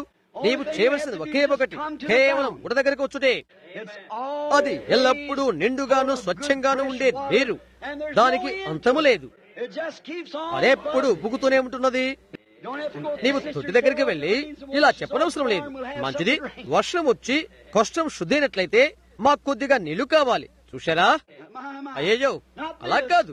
ఆ ప్రకృతి సిద్ధమైన ఉటబావి నిరంతరము చల్లని మంచినీళ్ళు ఇస్తున్నది. దాని మీద నీవు ఆధారపడగలవు. ఈ పాత కుంట దగ్గరికి నేను వెళ్తాను అది అని నువ్వు చెప్పనవసరం లేదు. దానిలోనికి త్రాగడానికి అలవాటు పడ్డాం. అయితే ఎంతో కాలం నుండి కూడా వర్షాలు పడలేదు, అది ఎండిపోయి ఉండవచ్చు అని నేను చెప్తున్నాను. అలాగున్నవి ఈ మనుష్య కల్పనా పద్ధతులతో ఉన్న కొన్ని. నీ వెళ్తావు, ఏదో పెద్దది చదువుతుంటాము, నీకు దొరికిందంటే పెద్దది ఒకటి, అమ్మో ఒకటి చిట్కా నీకు దొరికితే, ఒక రకమైనది జరుగుతుందని నీకు దొరికితే, పెద్ద పెద్ద విందులు, బంకు ఆటలు, బేస్మెంట్లు, విందులు ఇంటి నిండా ఉండడం నీవు చూస్తావు. అయితే నీవు ఎక్కడికి వెళ్ళాలి? నిండగా ఉదయుద్ధకు. ఎక్కడైతే ప్రజలు స్వచ్ఛమైన మంచి నీరు తీసుకుంటున్నారో అక్కడికి వెళ్ళు. దాని మీద నీవు ఆధారపడు. 10 సంవత్సరాల నుంచి వారికి ఉద్యోగం లేదని నీవు చెప్తావు. ఆ ఉద ద్వారా నీవు జీవించితే ఆమె ఎల్లప్పుడూ ఉద్యోగాన్ని కలిగిస్తుంది. ఆ వేల్స్ దేశ ప్రజలు చెప్పిన రీతిగా ఒకప్పుడు వారికి వేల్స్ లో ఉద్యోగం కూడా జరుగుతున్నది. అమెరికా సంయుక్త రాష్ట్రంలో వచ్చిన కొందరు గొప్ప పాద్రీలు అక్కడ ఉన్నారు. కొందరు గొప్ప గొప్ప డాక్టర్ ఆఫ్ డివినిటీ వారు ఇదంతా ఏంటి, ఏమై ఉంటుంది అని తెలుసుకోవడం కొరకై వేల్స్ కు వెళ్లారు. కాబట్టి కాలంలో వంకర చేసుకుని టోపీలు పెట్టుకుని వీధుల్లో నడుచుకుంటూ వెళ్తున్నారు. ఇక్కడ ఎదురుగా ఒక చిన్న పోలీస్ అధికారి చేతుల్లోకి చిన్న పాతకర తిప్పుకుంటూ వస్తున్నాడు. నా రక్షణ చనిపోయిన శిలవనొద్ద నా పాప శుద్ధి కొరకై నేను వెంబడించుతని, అక్కడే ఆయన రక్తం పూయబడింది, ఆయన నామునికే మహిమ అని ఇలా వేసుకుంటూ వీధుల్లో వెళ్తున్నాడు. కాబట్టి వారు అనుకున్నారు, ఇతడు భక్తి గల వాడిగా కనిపిస్తున్నాడు, ఇతను అడుగుదాం అని వారు అనుకున్నారు. అయ్యా అని అడిగారు. ఏంటండి అని అతను చెప్పాడు, మేము అమెరికా దేశం నుంచి వచ్చిన ప్రతినిధులము. వేల్స్ ఉద్యోగ సభలు మొదలగలవాన్ని మేము పరిశోధన చేయడానికి వచ్చాము. మేము డాక్టర్స్ ఆఫ్ డివినిటీలము, మేము దాన్ని చుట్టానికి వచ్చాము అని అతనితో అన్నారు. ఎక్కడ ఉద్యోగ సభ జరుగుతున్నది, అది ఎక్కడా మేము తెలుసుకోవాలి అన్నారు. ఇతడు అన్నాడు, అయ్యా మీరు వచ్చారు, నేనే వేల్స్ రివైవల్. వేల్స్ ఉద్యోగం నాలో ఉన్నది, అది ఇక్కడే ఉన్నది. జీవజనుల ఊట ద్వారా నీవు జీవిస్తున్నప్పుడు అది అలాగుంటున్నది. ఎల్లప్పుడూ అది జీవిస్తూనే ఉంటున్నది. ఉబుకుతూ పైకొబుకుతూ ఉబుకుతూనే ఉంటున్నది. దానికి అంతమనేది లేదు. లేదు, చాలా కాలం నుండి మనకు వర్షాలు లేవు, వెళ్ళి చూడు కొద్దిగా ఏమైనా నిలున్నాయేమో అని. అది కాదు సుమా, జీవజలపుల ఊట నేను చెప్తున్న రీతిగా అది దాని జలాన్ని ఉచితంగా అనుగ్రహిస్తున్నది. దాన్ని తెలుసుకుంటూ కొరకై దానిపైన చింపిరి గుడ్లు నీవు పెట్టనవసరం లేదు. అతడు ప్రసంగం చేయడానికి ముందుగా అతడు మాటలు సరిగ్గా పలకగలడం లేదు అని తెలుసుకుంటూ కొరకై కొంత విద్యా సంబంధమైన చింపిరి గుడ్డలు నీవు పెట్టనవసరం లేదు. అతని నామవాచకం సర్వనామం విశేషాలు చెప్తున్నారో లేదో అని నీవు తెలుసుకోనవసరం లేదు. చాలా మందికి వారెవరో వారికి తెలియదు. అయితే అతడు ఊరి దగ్గర అలాగే ఉండి పోతాడు. చూశారా, అలాగే ఉంటాడు. దానికి వర్షాల మీద అది ఆధారపడిన అవసరం లేదు. అది నింపుకోవడానికి ఆ అవసరమైన ఉద్యోగాలు దానికి అవసరం లేదు. అది అలా చేయనవసరం లేదు. లేదు, దాని శక్తి స్వచ్ఛత దానిలోనే ఉన్నది. అదే వాక్యమంతున్నది, దాని యొక్క సొంత శక్తి. ఒక మనుషుడు తన హృదయమందు దాన్ని స్వీకరించితే అది దాని పవిత్రతను, అది దాని శక్తిని పొందుకుంటున్నది. అది వాక్యమందే ఉంటున్నది, జీవాన్ని ఉబ్బుకుతున్నది. ఇశ్రాయేలు దాని నుండి దూరమైపోయారు, ఇక్కట్లో పడిపోయారు. ప్రతిసారి దాని నుండి దూరమైపోయారు, వారి ఇబ్బందులు పడిపోయారు. అలాంటిది మనం ఇప్పుడు చేస్తున్నది. దాని నుండి ఉద్యోగం వెళ్లిపోతే ఇక శూన్యమే. అది తనకు తానుగా కొన్ని బావులు త్రవ్వుకున్నది, కొన్ని నిల్వయుడు తొట్లను అదే అని చెప్తున్నది. అయితే ఆయన ఎల్లప్పుడూ దానికి సహాయం చేశాడు. ఎర్ర సముద్రం వద్ద సనగడు, వారు సనిగారు. అయినప్పటికీ కూడా వారికి ఆయన వాగ్దానం చేశాడు, వారికి ఒక వాగ్దానం చేశాడు. అక్కడే వారిని ఆయన వెనుకకు తిప్పవలసి ఉండను. మనం ఏ మార్గాన్ని చూశామో అక్కడికే. అయితే అక్కడికి వారిని తీసుకుని వెళ్తానని ఆయన వాగ్దానం చేశాడు. ఆయన ఏం చేశాడు? ఇశ్రాయేలు కొరకు ఆయన అగ్నిస్తంభాన్ని ఏర్పాటు చేశాడు. ఒక రుజువు కొరకై వారికి ప్రవక్తని ఇచ్చాడు. వారు వారిని సముద్రం వరకు నడిపించారు. ఎల్లప్పుడూ దాన్ని గురించి వారికి ఇబ్బంది ఇదే. ఇక్కడ ఫరో తన సైన్యము వచ్చేశారు. దేవుడు ఏం చేశాడో తెలుసా? ఆయన ఎర్ర సముద్రాన్ని, నిలబడి ఉన్న ఊటను తెరిచాడు. ప్రపంచంలోకెల్లా మృత సముద్రం బహు మృతమైన సముద్రము. అది నిజంగా చావే. అది నిలిచిపోయినది. అందులో ఏ ఒక్కటి బ్రతకదు. ఆయన దాన్ని తెరచి ఆ దరికి చేర్చి వారికి విముక్తినిచ్చాడు. అటువంటి విషయములలో బంధులు కాకున్నటువంటి స్థలానికి వారిని ఆయన చేర్చాడు. అరణ్యములైతే ఆధారపడినటువంటి చెరువులను వారు కనుగొన్నారు. అవి ఎండిపోయినవి. ఒక నీటి ఉబుకు నుండి మరొక ఉబుకు వరకు చేరు వరకు వాటి వారు కనుగొన్నారు. వారు అరణ్యంలో ఉన్నప్పుడు నీళ్ల కొరకై చచ్చిపోయేంతగా గొంతెండిపోయారు. ఇక్కడ ఉన్న చెరువు దగ్గరికి పోయారు. ఒక కొలను దగ్గరికి, అది ఎండిపోయినది. వారు ఇంకొక స్థలానికి వెళ్లారు, అది ఎండిపోయినది. వారు పొందలేదు. ఇక నీళ్లు వారికి దొరకవని వారు అనుకున్నారు. ఆ తర్వాత ఎడారిలో అయిష్టమైన స్థానములో వారు నీళ్లను కనుగొన్నారు. అది ఒక బండలో, అది ఒక బండలోనే. మనుష్యుడు నీళ్లు పొందుకోలేటువంటి అనుకూలము కాని స్థలములో, అరణ్య మధ్య మార్గంలో, అటువంటి స్థలములో ఎండిన రాతిలో వారు నీళ్లు పొందుకున్నారు. అయితే చూడండి, దేవుడు ఆ విధంగా కార్యాలు చేస్తుంటాడు. అనుకూలము కాని స్థలాలలో, బహు అసంభవమైన మార్గాలలో ఆయన చేస్తాడు. అదే నిరంతరం మనం పొందుకునేది. నీవనుకుంటావు నీకు పెద్ద సంఘశాఖలు ఉన్నాయని నీవనుకుంటావు. అవి పెద్ద పిండి అయి ఏకము కానివ్వండి, ఉద్యోగం కొరకై దీని కొరకు దాని కొరకు వేవేల మంది ఐక్యత కానివ్వండి. కొన్నిసార్లు దేవుడు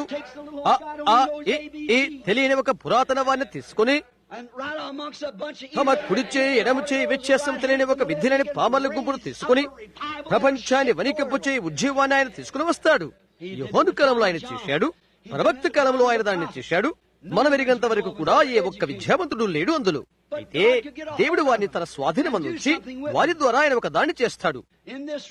ఈ బండలో నుండి నీళ్లు వచ్చినవి ఆయనే బండయుండెను. ఈ బండ కొట్టబడాలని ఆయన ఆజ్ఞ ఇచ్చాడు.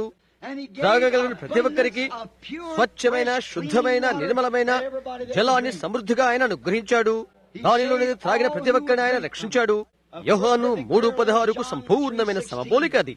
దేవుడి లోకం ఎంతో ప్రేమించను కాగా ఆయన తన అద్వితీయ కుమారుడిగా పుట్టినవాడి విశ్వాసంతో ప్రతివాడును నశింపగా నిత్య జీవం పొందినట్లు ఆయనను అనుగ్రహించను. దేవుడు ఆ బండను కల్వరిలో కొట్టాడు. మన తీర్పు ఆయన మీద మోపబడింది. ఎందుకనగా ఆయన నుండి జీవాత్మ వచ్చి నీకు నాకు నిత్య జీవం అనుగ్రహించినట్లుగా కొట్టబడ్డాడు. దాని యొక్క సంపూర్ణమైన ఉపమానం ఈ అరణ్యంలో ఉండెను. ఏనాడు కూడా వారు త్రవ్వలేదు, లాగలేదు, పీడనము చేయలేదు. కేవలం ఆయన సిద్ధపరిచిన మార్గాన్ని ఉచితంగా స్వీకరించారు. చెరువులో ఉండి దాన్ని వారు త్రవ్వనవసరం లేకుండెను. బకెట్ పెట్టి పైకి లాగనవసరం లేకుండెను. దాన్ని తెచ్చుకోట కొరకు వారికి జల్లి పట్టిన అవసరం లేకుండెను. కేవలం వారు దానిలో పాలు పుంజుకుంటే ఇప్పుడు కూడా అంటే నీవేమీ కలవనవసరం లేదు. వేదిక నద్దకు వచ్చి నీవేదో పని చేయనవసరం లేదు, ఊపు చేయనవసరం లేదు. భాష తారుబాగు అయ్యే వరకు ఒక మాటను తిరిగి వల్లింపు చేయని అవసరం లేదు. కేవలం నీవు చేయవలసింది ఒక్కటి ఆయనలో నీ ఉచితముగా పాలు పొంది ఆయన సిద్ధపరిచిన మార్గాన్ని స్వీకరించుడే. ఓపు చేయనవసరం లేదు, నెట్టనవసరం లేదు, ఏమి చేయనవసరం లేదు. ఉచితముగా దాన్ని స్వీకరించు. నీవేమీ చేయనవసరం లేదు. కేవలం అందులో పాలు పొందితే చాలు. అదేదనగా దాన్ని నమ్మితే చాలు. దాని గురించి అది మాత్రమే నేను చెప్పగలను. వారు దాని కొరకు ఎలాంటిది చేయలేదు. దాని కొరకు వారు గంటలు తవ్వలేదు. వారు కూర్చున్న దాని కొరకు రాత్రంతా ఎడవలేదు. అది కొట్టబడి సంసిద్ధంగా ఉన్నది. వారు దానిలో పాలు పొందారు. అంతే. గదిలో వెనక్కి కూర్చున్న ఒక మనిషి అక్కడ ఉన్నాడు. ఒక దినాన గడ్డివాం ప్రక్కన ఉన్న పశుశాలలో అతనికి నేను చెప్పినట్లుగా నాకు గుర్తున్నది. అతను అన్నాడు, నా వల్ల ఏం ప్రయోజనం లేదు అన్నాడు. నీవు కూడా అంతే అని నేను అన్నాను. నేను కూడా అంతే అని నేనన్నాను. అయితే నేను చెప్పాను, నీవేమై ఉన్నావో అలాగే కనిపిస్తున్నావు. నీవు ఏమై ఉన్నావో అలాగే ఉన్నావు. ఆయన ఇలాగున్నాడు, అలాగే కనిపిస్తున్నాడు. అతను అన్నాడు, సోదరుబ్రహాం, నేను ఈ సిగరెట్ నుండి విముక్తి పొందగలిగితే నేను క్రైస్తవునైపోతాను అని చెప్పాడు.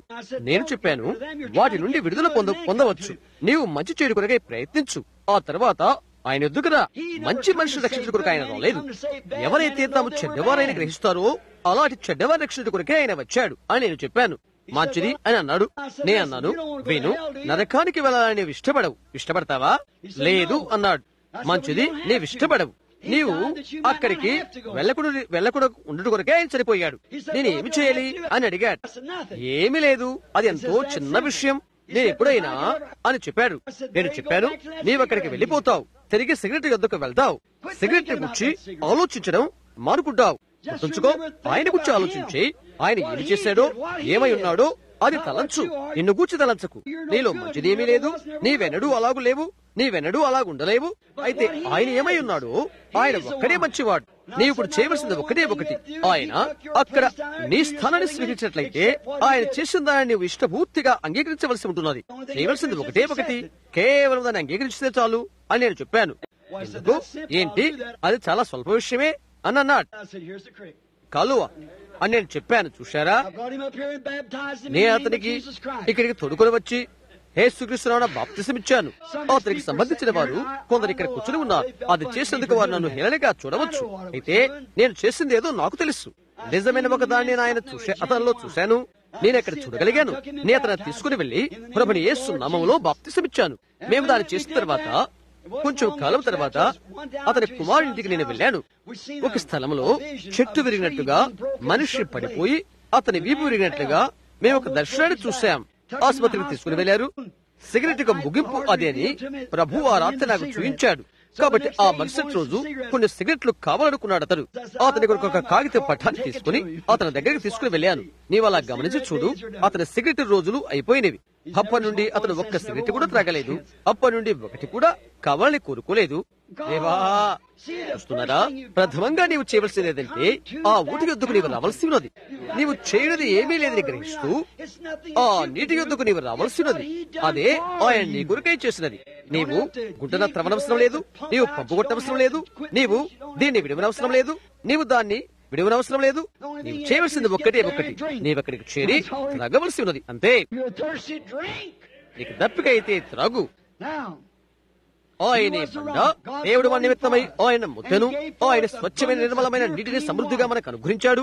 ఇలా చేస్తాడు, ఈ రోజు కూడా చేస్తాడు. నమ్ము ప్రతివానికి ఆయన చేస్తాడు. ఏది? ఆయన యొక్క కృప.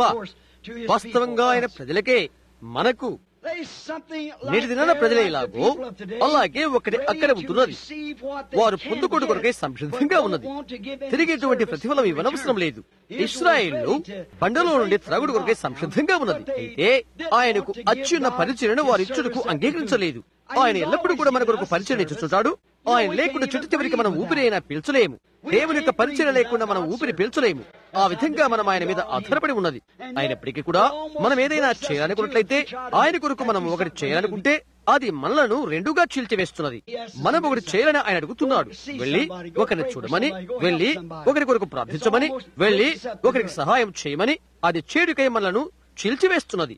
అయితే ఆయన పరిచయం కొరకై మనం ఏమీ ఆయనకు చేయాలనుకుంటలేదు. ఆయన యొక్క ఫిర్యాదు ఏదంటే, వాక్యమైన నన్ను వారు విడిచిన్నారు, నాకు బదులుగా పగిలిన తొట్టిని వారు అంగీకరించారు. జీవజల ఊటైన నన్ను, జీవ ఊటను అయిన నన్ను వారు విడిచి ఉన్నారు. దానికి బదులుగా నిలిచిపోయిన కుట్టను లేక తొట్టి నీరును ఆశించారు. అలాంటి దాన్ని మీరు ఊహించగలుగుతున్నారా? అటువంటి ఒక వ్యక్తిని మీరు ఊహిస్తున్నారా? ఇక్కడ ఒక మంచి ఉబుకు బావిని, సున్నపరాయి నీటిని ఒక దాడి ఉంచుకుని, సాక్షాత్తుగా ఇసుక తెన్నెల నుండి వచ్చిన, రాళ్ల తెన్నెల నుండి వచ్చిన చల్లని నీటిని ఉంచుకుని, అక్కడెక్కడ భవనాల్లో నుండి, కుష్ఠాల్లో నుండి, షెడ్యూల్లో నుండి తుడిచిపెట్టుకుని వచ్చిన అలా ఏర్పడినటువంటి కుట్టలోని నీరు త్రాగటమా? అట్టి తోటిలోనికి అదంతా చేరుతుంది. కొట్టుకుని మురికి గొట్టాల నుండి, పశువుల తొట్టులో నుండి వచ్చి అందులోకి, ఆ తొట్టులోకి చేరుతుంది. నీటి ఉబుకు బావికి ఎదురుగా అందులోకి వెళ్లి, తొట్టులోకి వెళ్లి త్రాగటమా? అలాంటప్పుడు అలాంటి వ్యక్తిలో ఏదో మానసికమైన లోపం ఉంటుంది. అవును, ఒక స్త్రీ పురుషులు వారి సంఘ శాఖల అలవాట్లోపై నిలబడి ఉండి, కుదుపులుగా వెంట్రుకలు కత్తిరించుకుని, పూర్తి లంగాలు వేసుకుంటూ, ముఖాలకు రంగులు పూసుకుని, రకరకాల చెత్తనంతా కలిగి ఉండి అంగీకరిస్తారు. ఏదో రకరకాలైన ప్రోగ్రాములు, కార్యకలాపాలు జరిగించుకుంటుంటారు.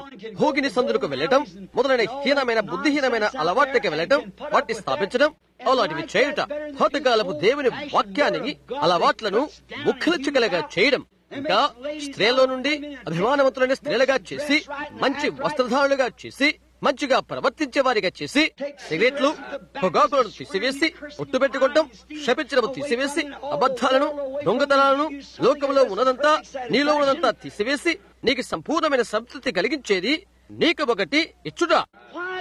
ఎందుకని స్త్రీ పురుషులు ఆదరణ కొరకై అక్కడికి వెళ్తుంటారు?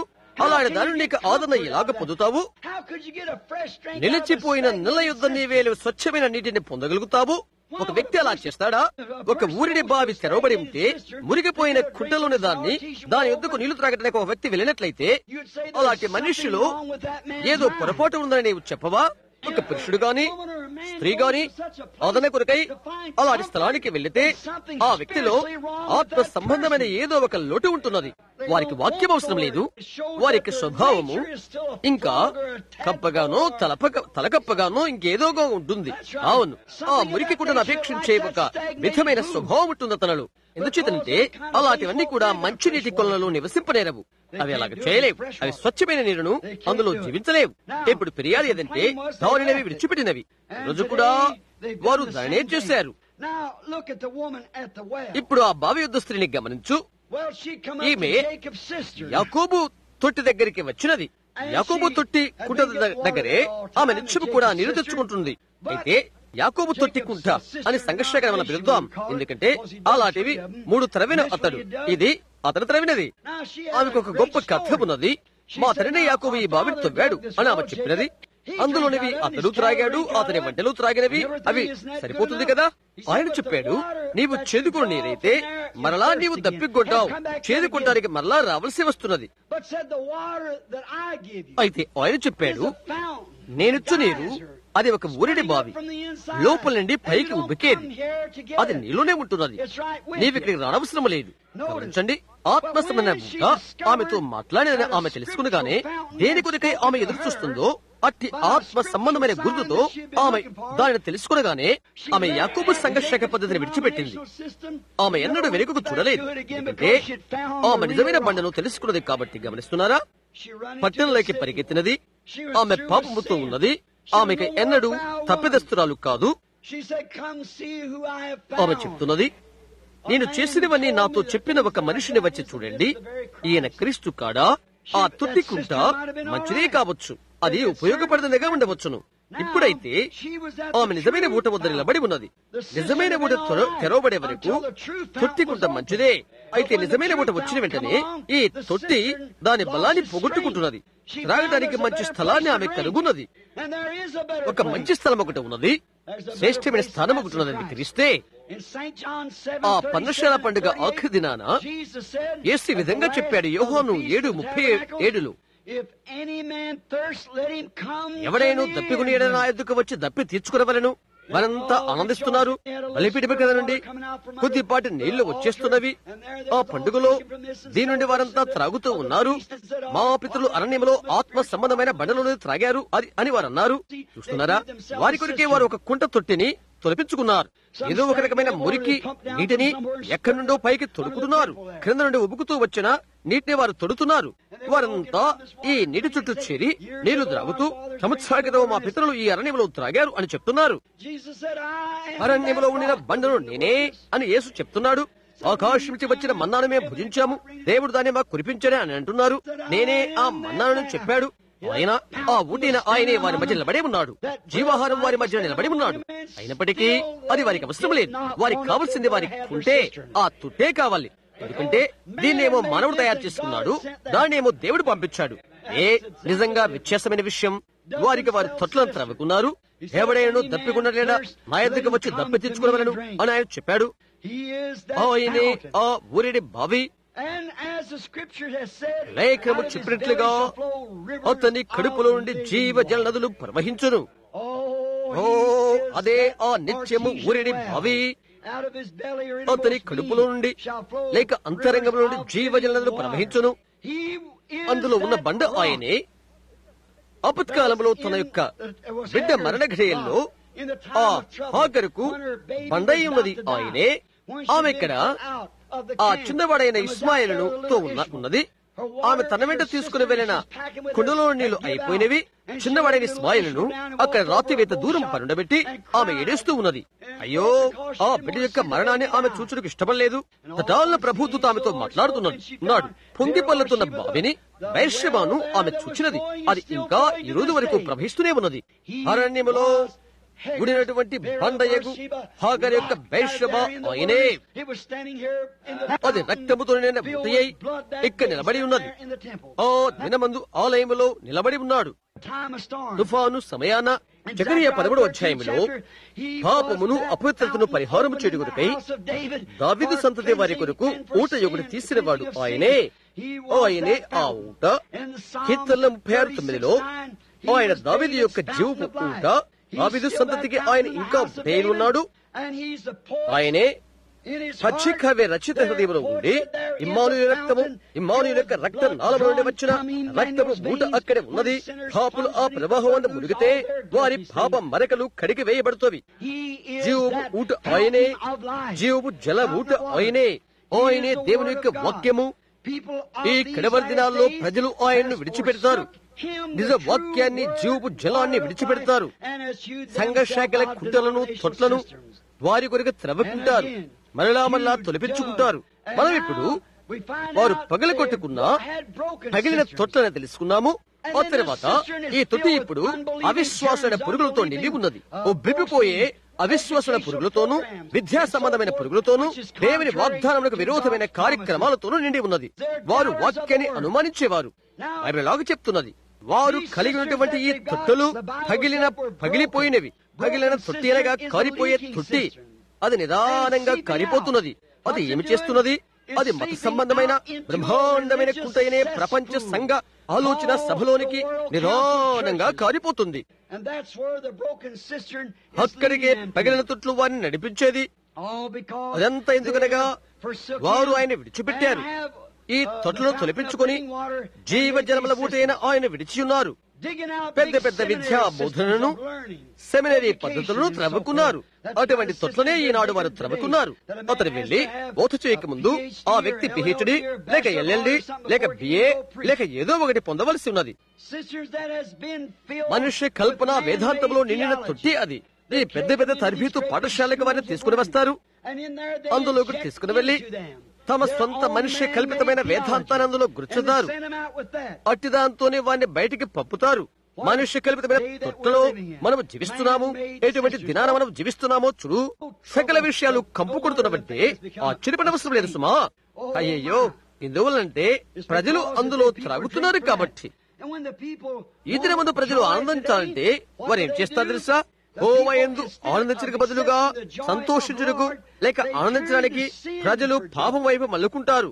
మందిరానికి వెళ్లేమనుకునేవారు, క్రీస్తు దాసులమని చెప్పుకునేవారు, నిజంగా వారు హొల్లు పులకరించిపోయారా?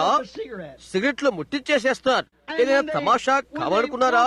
వారు అసభ్యకరమైన బట్టలు వేసుకుని బయటికి వెళ్లి దారిని పోతున్న ఒకరి యొద్దకు వెళ్లి గడ్డి కోసి వారిని సంపాదించుటకు వారికై ఇళ్ల వేస్తారు. ప్రఖ్యాతి పొందుల కొరకై ప్రతిదీ చేస్తారు. సినిమా తారల వలె కనిపించాలని ఆశిస్తారు. అది వారి ఆనందం. నేను వారి యొక్క సర్వ సమృద్ధిని అని యేసు చెప్తే వారు అక్కడ వెళ్లిపోవడానికి కారణమేదంటే ఆ ఊరిలో త్రాగటం వారికి ఇష్టం లేదు. దాన్ని వారు నెట్టివేశారు. దానిలో త్రాగటానికి వారికి ఇష్టం లేదు. ఒక తరహా మానవ కల్పిత పద్ధతులతో వారు చేరుతారు.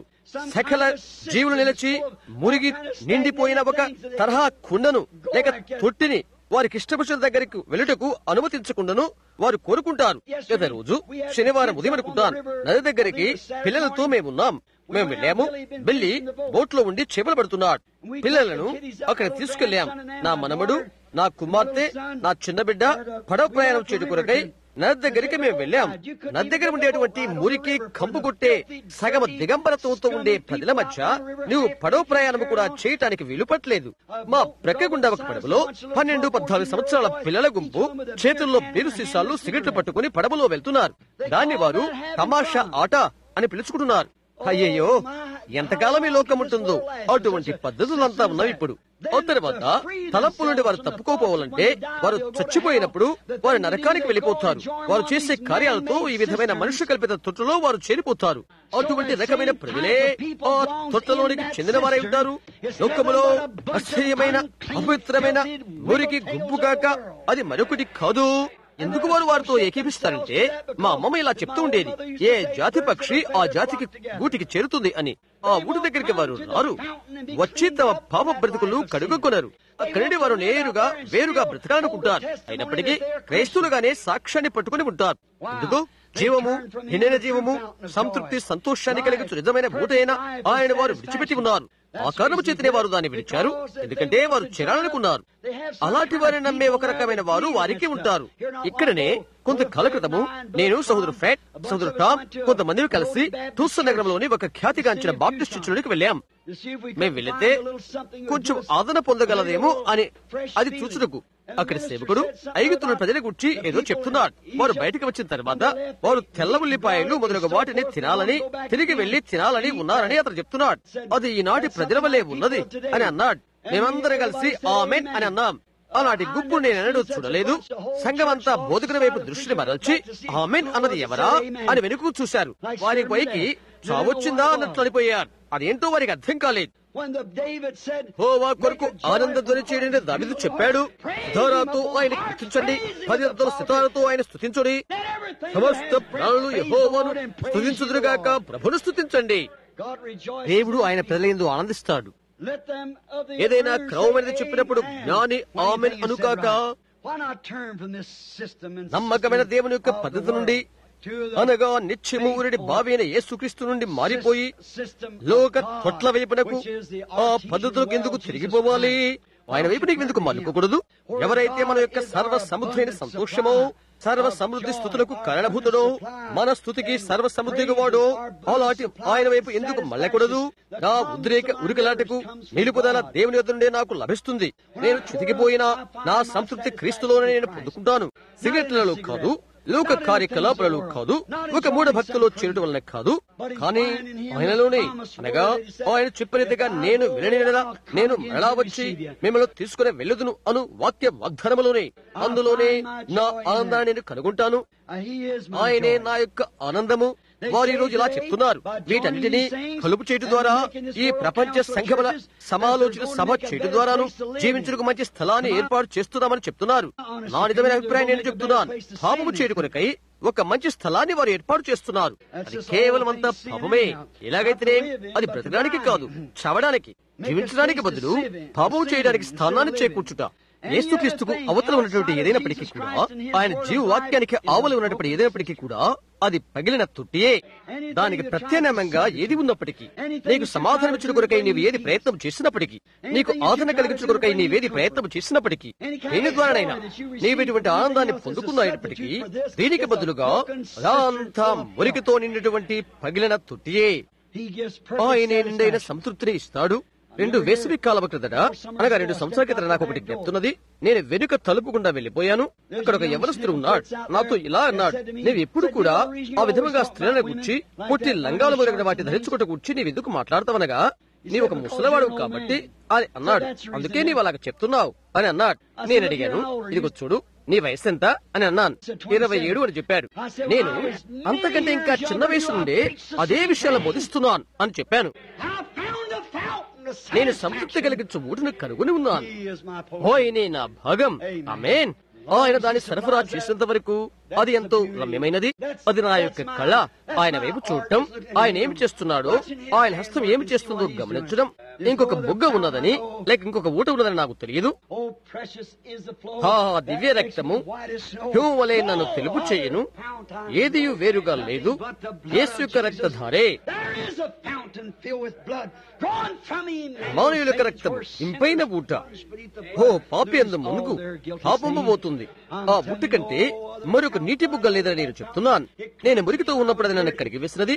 దానిలో నేను అర్థంగా ఉండాలని ఆశించని కాబట్టి అది నన్ను కడిగి వేస్తున్నది. ఈ స్వచ్ఛమైన నీటిని నేను త్రాగినట్లయితే నా ఆత్మ ఆనందముతో ముంచివేస్తున్నది. నేను ఎప్పుడైనా ఎక్కువగా కృంగిన స్థితిలో ఉండగా, నేను ఎక్కడికి వెళ్ళలేని స్థితిలో ఉన్నప్పుడు, ఇంకొక మారు నేను చేయలేని స్థితిలో నేను ఉన్నట్లయితే, అప్పుడు నేను మోకరించి వాగ్దానం వైపు నా వెలుగులో పెట్టి ఉంచి, ప్రభుదేవా నీవే నా బలం అని నేను చెప్పగలుగుతాను. నీవే నా సంతృప్తి స్థానం, నీవే అన్నిట్లో అన్ని అని నేను చెప్తాను. నా నుండి ఏదో ఒకటి ఉబైకవచ్చు నేను సృజించగలుగుతాను. నేను అందులో ఉండి బయటికి వస్తాను. నేను 50 సంవత్సరాలు దాటి ఉన్నాను. ఒక ఉదయాన నేను లేస్తాను. అది ఎలాగో తెలుసా? పడకలో ఉండి ఒక అడుగు కూడా నీవు వేయలేవు. అయ్యో, నీవు త్వరగా అది చేయలేవు. ఎవరో ఒకరు తలుపు తడతారు, లేక చాలా ఆలస్యమైందని నేను వెళ్లిపోవలసినది అని బిల్లు చెప్తాడు. నేను దాన్ని ఎలాగ చేయాలి అని నేను తలస్తాను. బయట అడుగు పెట్టడం, నా బలము నిన్న బూట నీవే అని నేను తలస్తాను. ఆమేన్. నా బలము నా సహాయము యెహోవా అనే నాకు కలుగును. నా బూట బావి నీవే, నా యవ్వనము నీవే. యెహోవా కొరకు ఎదురు చూచువారు నూతన బలం పొందుదురు. వారు పక్షిరాజుల వలె రెక్కలు చాచి పైకెగురుదురు. అలాగే పరిగెత్తుదురు, సమస్యలకి సాగిపోవుదురు. ప్రభువైన దేవా, నేను వెళ్ళవలసిన విధి ఇది. నేను విధి నిర్వహణకై పిలువబడతని. మొదటిగా ఏం జరిగిందో తెలుసా? ఒకటి ఏదో నాలో బుగబుగా అంటున్నది. గత దినం ఒక చిన్న చోట ఇక్కడ కన్కస్లోని తూపకేలో ఒక చిన్న కూడిక ఉన్నది. అక్కడ ఒక యవనస్తుడు బోధకుడు ఉన్నాడు. నా ప్రథమ కూడికకు ఆర్థిక సహకారి అతడు, సహోదరు రాయ్, ఇక్కడ కూర్చుని ఉన్నాడు. ఆ స్థలం అతనికి గుర్తుంటుంది. అక్కడ పెద్ద స్థలంలో ఈ సేవకుడు కప్పు కింద పడిపోయి లేక ఆ స్థలంలోకి పోయి ప్రక్క గోడలు అతన్ని గుద్దు చేసినవి. ఆ చిన్నవాడు చనిపోబోతున్నాడు. అతని యొక్క ఏరుగా పగిలిపోయినది. అతని నెరడు ఆ స్థలం నుంచి బయటికి వచ్చినది. టన్నుల బరువు అతనిపై పడిపోయినది. ప్రాతకాల పలహారం దగ్గర కూర్చొని నా భార్యతో మాట్లాడుతున్నాను. నేను అన్నాను, చూడు, యేసు ఇక్కడ ఉన్నట్లయితే ఆయన ఏం చేస్తాడో తెలుసా? నేను ఆ వాక్యాన్ని నమ్ముతున్నాను. అతను నాకు సహకార బాధ్యత ఇచ్చాడు కాబట్టి క్రీస్తు కథలు సహకార బాధ్యత ఇచ్చి ఉన్నాడు అని నేను చెప్పాను. అది సాతాను యొక్క యుక్తి అని నేను చెప్పాను. యేసు ఇక్కడ ఉన్నట్లయితే ఆయన వెళ్లి అతనిపై ఆయన పరిశుద్ధ హస్తాలు పెడతాడు. ఆ అబ్బాయి స్వస్థత పొందుతాడు. అతని ఏనుగు పగిలిపోయినదా? పర్వాలేదు, నాకేం భయం లేదు. అతని స్వస్థత పొందుకుంటాడు. ఎందుకంటే ఆయన ఎవరైనది తప్పక ఆయన ఎరిగిన యేసు అక్కడికి వెళ్తాడు. ఆయన పిలుపును ఆయన ఎరిగి, ఆయన ఎవరైనది ఆయన ఎరిగి ఉన్నాడని లేఖనం తప్పక రుజువుపరుస్తుంది. లేదు, ఎటువంటి అనుమానం అనేది లేకుండా ఆయన అతనిపై చేతులుంచి, కుమారుడా స్వస్థత పొందు, అక్కను నడిచి వెళ్ళు అని చెప్తాడు. ఆ తర్వాత ఆ అబ్బాయిని చంపడానికి సరిపోయిన దయ్యాలు నరకంలో లేవు అని నేను చెప్పాను. అతను స్వస్థత పొందుకుంటాడని చెప్పాను. అయితే చెప్పాను, ప్రీతమా, చూడు, ఆయన యేసు దేవుని యొక్క హస్తాలు అని అన్నాను. నేను చెప్పాను, నేను ఒక పాపిని. నేను లైంగిక పుట్టుక వలన పుట్టాను. నా తల్లి తండ్రి ఇద్దరు పాపులే. నేను వట్టివాడను. అయితే ఏంటో తెలుసా? ప్రభు నాకు దర్శనమిచ్చి నన్ను అక్కడికి పంపినట్లయితే అలాంటప్పుడు అది వేరే విషయం అని అన్నాను. నేను చెప్పాను, నేను వెళ్లి అతనిపై చేతులుంచుతాను. నాకు ఆయన దర్శనమిస్తే అతడు తిరిగి బ్రతుకుతాడు అని అన్నాను. ఆ తర్వాత నేను ఆలోచనలో పడిపోయాను. అది కేవలం దర్శనమే కదా? ఏంటి అది? అవే మురికి హస్తాలు అతనిపై పెట్టబడి ఉన్నవి. అదే మురికి హస్తాలతో అదే మనిషి అతనికై ప్రార్థించాడు. ఆ తర్వాత నేను ఆలోచనలో పడిపోయాను. నేను ఆయన యొక్క ప్రతినిధిని. అలాంటప్పుడు దేవుడు నన్ను చూడడు. నీతిమంతుని యొక్క రక్తము బలిపీఠం దగ్గర ఉన్నది. అది నా కొరకు విజ్ఞాపన చేస్తున్నది. ఆయనే నా సర్వములు సర్వము, ఆయనే నా ప్రార్థన, ఆయనే నా నిత్య జీవము. విశ్వాసంతో నా చేతులపై పెట్టటకు కేవలం కారణమేదంటే దర్శనంపై నేను విశ్వాసముతాను కాబట్టి విషయం లేకుండానే అదే విశ్వాసము అదే కార్యము చేస్తున్నది. కాబట్టి నాకు నేనుగా వట్టివాడని, అయితే ఆయనే నా సమస్తము, ఆయనే అని లెక్క పెట్టుకుంటాను. ఆయనే నా నిత్య జీవము, ఆయనే నా యొక్క అధికార ప్రతినిధి. ఏ సంఘశాఖను పంపలేదు, ఆయనను పంపి ఉన్నాడు. హల్లెలూయా! నేను ఆయన నామమున వెళ్తాను, అతనిపై నా చేతులు పెడతాను. అలా నడుచుకుంటూ వెళ్లి ఆ అబ్బాయి మీద చేతులుంచాను. ఆ రాత్రి బాగా ఆరోగ్యంగా ఉండి ఆ రాత్రి కూడిక వచ్చాడు. ఆమేన్. అవును, ఆయనే నా ఊట. ఆ ఊట మరొక ఊటను నేను ఎరుగును. యేసు రక్తము తప్ప నేను ఒక కంపు కుట్టువాడను, నేను ఒక దుర్మార్గుడను. మనమందరము కూడా అంతే. అయితే దేవుని ఎదుట మనం సంపూర్ణులము. మీ పరలోకపు తండ్రి పరిపూర్ణుడు గనుక మీరు పరిపూర్ణులుగా ఉంటారు. రాకగలవు ఎలాగనక పరిపూర్ణుడు ఒక నిన్ను అక్కడికి ప్రతినిధిగా పంపారు కాబట్టి ఆ ఊట అక్కడ నిత్యము నిర్మలంగా ఉంటున్నది. ఏదో నిలబడి కలంకమైనది కాదు, అనుదినము నిర్మలమైనది, నా పాపము నుండి కడిగివేయునది. ఆయనే నా ఊట. ముగిస్తూ నేనది చెప్తున్నాను. దీనికి వ్యతిరేక్తమైన ఏదున్నప్పటికీ కూడా అది పగిలితొట్టే అవుతున్నది. చివరికి దానిలో నీవు ఏది పెట్టినప్పటికీ కూడా అది కారిపోతున్నది. నీ యొక్క ఆశలని అందులో పెడితే, నీ సమయాన్ని అందులో పెడితే, నీ సంస్థాన్ని అందులో పెడితే, ఆ కలక్కమైన దానితో పెట్టినట్లయితే చివరికి అది కారిపోతున్నది. అవి పగిలిన తొట్లని యేసు చెప్పాడు. అవి పగిలిపోయినవి. నీవు వాటిని ఎక్కడ పెట్టినప్పటికీ కూడా అవి కారిపోతవి అని దేవుడు చెప్పాడు.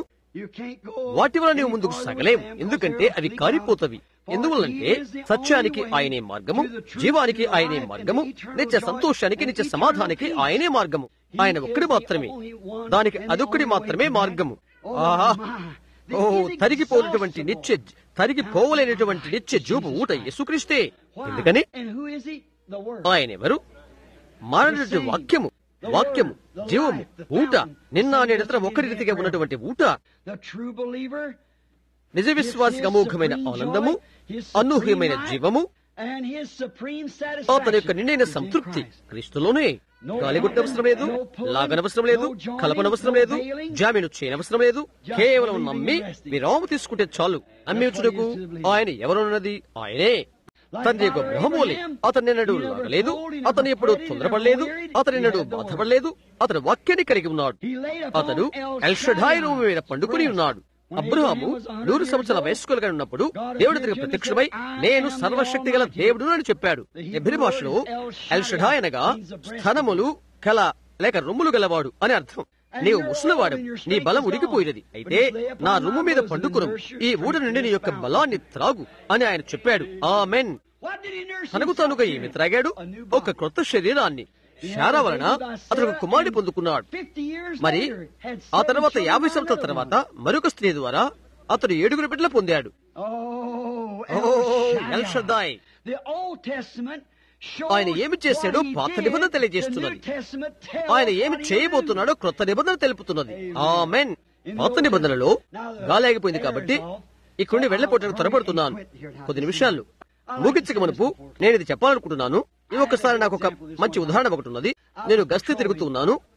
ఇక్కడ ఉన్న అనేకులు రాజటంలోను ఇంకా అక్కడ ఉన్న మెల్చంలోను ఉన్న అనేక మంది అక్కడ కొండ వెనకాల ఒక ఊటను వాడుతూ ఉంటారు. అక్కడ గొడ్డపు నూయి ఉండేది. అది 4-5 అడుగుల నీటిని చూసుకుని వస్తుంటది. అది ఎప్పుడు కూడా జల్లును ప్రవహిస్తూ అక్కడ పెద్ద ఊట ఒకటి ఏర్పడింది. అక్కడ వాసన గల ఒక మూలిక ఒకటి అలాంటిది అక్కడ పెరిగింది. ఆ టంకసాల వెనక ఉన్నది. నేను అక్కడికి వెళ్ళడు కొరకై చాలా ఆశతో ఆ ఊట దగ్గరకు చేరుతూ ఉండేవాడను. దీని ద్వారా ఎక్కడికి చేరుతూ అలా త్రాగుతూ కూర్చొని త్రాగి వేచి ఉండేవాడను. సంవత్సరాల తర్వాత నేను ఇంకా ఆ ఊరి దగ్గరికి వస్తాను. అది చలికాలము గాని ఎండాకాలముగా నేను ఎన్నడూ ఎండిపోలేదు. వారు దాన్ని గడ్డగట్టనివ్వరు. ఊరిని బావిని నీవు గడ్డగట్టనివ్వలేవు. లేదు లేదు, అలా చేయలేవు. అది ఎంత చల్లబడినా పర్వాలేదు, కానీ అది గడ్డగట్టలేదు. నీళ్ళ తొట్టినైతే గడ్డగట్టనిస్తావు. కొద్ది మంచు వాటిని అలా చేస్తుంది. అయితే కదిలేదే ఏదైనప్పటికీ దానివల్ల జీవం పొందుకుంటుంది, అది చుట్టూ తిరుగుతూ. అయితే ఊరిడి బావిని నీవు గడ్డగట్టనివ్వలేవు. అక్కడ ఆత్మ ఎంత క్షణస్థితిలో ఉన్నప్పటికీ ఈ బావి ఎల్లప్పుడూ జీవాన్ని కలిగి ఉంటున్నది. ఆ బావి ద్వారా దీవించడం. నేను ఇక్కడ గమనించి నేను త్రాగడానికై అక్కడికి వెళ్ళాను. కేవలం అది స్వచ్ఛమైన నీరు. నీవేం భయపడనవసరం లేదు. నేను ఎక్కడికి వెళ్ళేందుకు నీవు ఆశ్చర్యపడనవసరం లేదు. అది అలాగే ప్రవహించుకుపోతుంది. ఒక వృద్ధుడైన రైతు నాతో ఇలా అన్నాడు. మా తాత ఇందులో త్రాగేవాడు చెప్పాడు. అది ఎప్పుడు తక్కువ కాలేదు, తగ్గిపోలేదు. ఇంకా అదే బావి అక్కడ బ్లూ రివర్లోకి జల్లు జల్లు మనుకుంటూ ప్రవహించే బావి. అది త్రాగడానికి మంచి స్థలం అది అని అనుకున్నాను. త్రాగడానికి ఎంతో మంచి స్థలం కాబట్టి అక్కడికి మైళ్ళ దూరము నేను నడిచి వెళ్తాను. ఓహో, ఎంతటి మంచి నీళ్లు అవి. ఇప్పుడు ఆరిజాలో ఉన్న ఆ అడవులోనికి వెళ్తాను. నేను ఇంకా దాని గురించి ఆలోచిస్తున్నాను. అక్కడ ఉన్న అద్భుతకరమైన బావిని గురించి అక్కడ పండుకుందామా అని అనుకుంటాను. ఆహా, మరొకసారి నేను ఆ బావిలో త్రాగినట్లయితే అని దావీదు ఒకప్పుడు అన్నట్లుగా నేను అంటాను. అతను అక్కడికి చేరినట్లయితే ఒక రోజు నేను కూర్చొని ఉన్నాను. ఒక చిన్న వింతైన విషయం నాకు సంభవించినది. నేను అన్నాను, నిరంతరము నిన్నెక్కువగా ఆనందము చేసే కార్యాలు ఏంటి? నేను అలా ఆనందంగా ఉండాలనుకుంటున్నాను. ఎందుకని నేను ఇక్కడికి వచ్చినప్పటి నుండి నీవు విచారంగా ఉండటం నేను చూడలేదే. నిన్ను గుర్చి ఏ ఒక్క విచారమైనది లేదే. నీవెప్పుడు కూడా నిండు ఆనందంతో ఉంటావు, నీవు గంతులు వేస్తూ ఉరకలు పెడుతూ ఉంటావు అని నేను అడిగాను. శీతాకాలంలో గాని ఎండాకాలంలో గాని అదేదైనప్పటికీ నీవెప్పుడు కూడా ఆనందంగా ఉంటావు. నిన్ను అలాగ చేసిందెవరు? అదేంటి? నీలోని నేను త్రాగడానికి కారణమేంటి? అందుక కాదు నేను అన్నాను. బహుశా కుందేలు నీలోని నీవు త్రాగుతున్నవి కాబట్టా నీవు బాగా దాన్ని కోరుకున్నావు. కాదు, నీవు అలా ఉబ్బిపోవటానికి కారణమేంటి? నిన్నంతగా ఆనందం చేయడానికి కారణమేంటి? నిత్యము నిన్నైన ఆనందంతో ఉన్నట్లుగా నిన్ను చేసింది ఎవరు అని అడిగాను. పక్షులు నీ దానిలో త్రాగినవి కాబట్టా? కాదు. నేను త్రాగిన కాబట్టా? కాదు. సరే, అంత నిండు ఆనందంతో ఉండడానికి కారణమేంటి అని అడిగాను. ఒకవేళ ఆ బావి నాతో తిరిగి మాట్లాడగలట్లయితే ఈ విధంగా చెప్తుంది, సహోదరు అబ్రహాం, నేను అభినందిస్తున్నాను, దాన్ని త్రాగేందుకు కాదు. మరి ఎందుకంటే నేను పక్షులకు సిద్ధపరచగలను, త్రాగవాడు ఎవరికైనా నేను సిద్ధపరచగలను. అయితే నీవు చేయవలసింది ఒకటి ఏదంటే నీవు ఇక్కడికే రావాలి, త్రాగాలి. అయితే నన్ను ఆనందం కలుగు చేసేదంటే నేను కాదు, బుగ్గలుగా లేచేది నా లోపల ఒకటి నన్ను ఉబికింపజేస్తున్నది. ఆ విధంగా ఉంటుంది ఆత్మతో నిండిన జీవితం.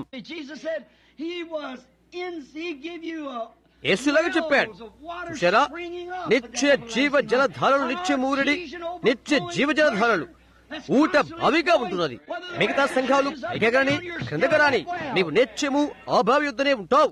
నిత్యము నుండి బావి ఒక ఊట ఎగు దాని యొద్దకు నీవు ఆహ్వానించబడుతున్నప్పుడు, ఎందుకని నీవు ఏదో ఒక పాత సంఘర్షణ సిద్ధాంతాన్ని పరాణజీవులతో నిండిపోయి మురిగిన నీటితో నిండిన తొట్టిని నీవెందుకు కోరుకుంటావు? అది ఏ విధంగా నెట్టుకొనిచ్చేది, గాడి విద్య చేసేది, జలజలమని ధ్వనించేది, నవ్వేది, ఎగిరేది, ఆనందించేది అని నేను ఆలోచిస్తున్నాను. వర్షాకాలంలో, ఉరుకు పట్టించే కాలంలో, ఎండాకాలంలో, దుమ్మున్న కాలంలో, దేశమంతా ఎండిన సమయంలో అది ఎప్పుడు ఎలాగుంటుందో అన్ని వేళలా అలాగే ఉంటున్నది. ఎందుకంటే అది లోతైనది, వేరుపారినది, లోతైన రాళ్ళ నుండి వచ్చినది.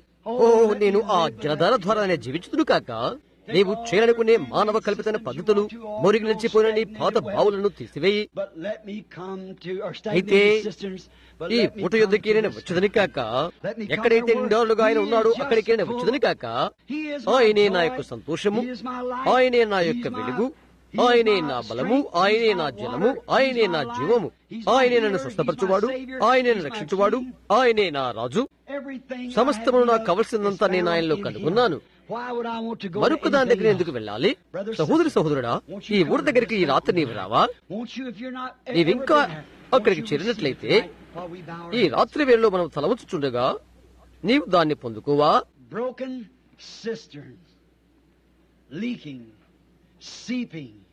పగిలిన తొట్లు కారిపోతున్నవి.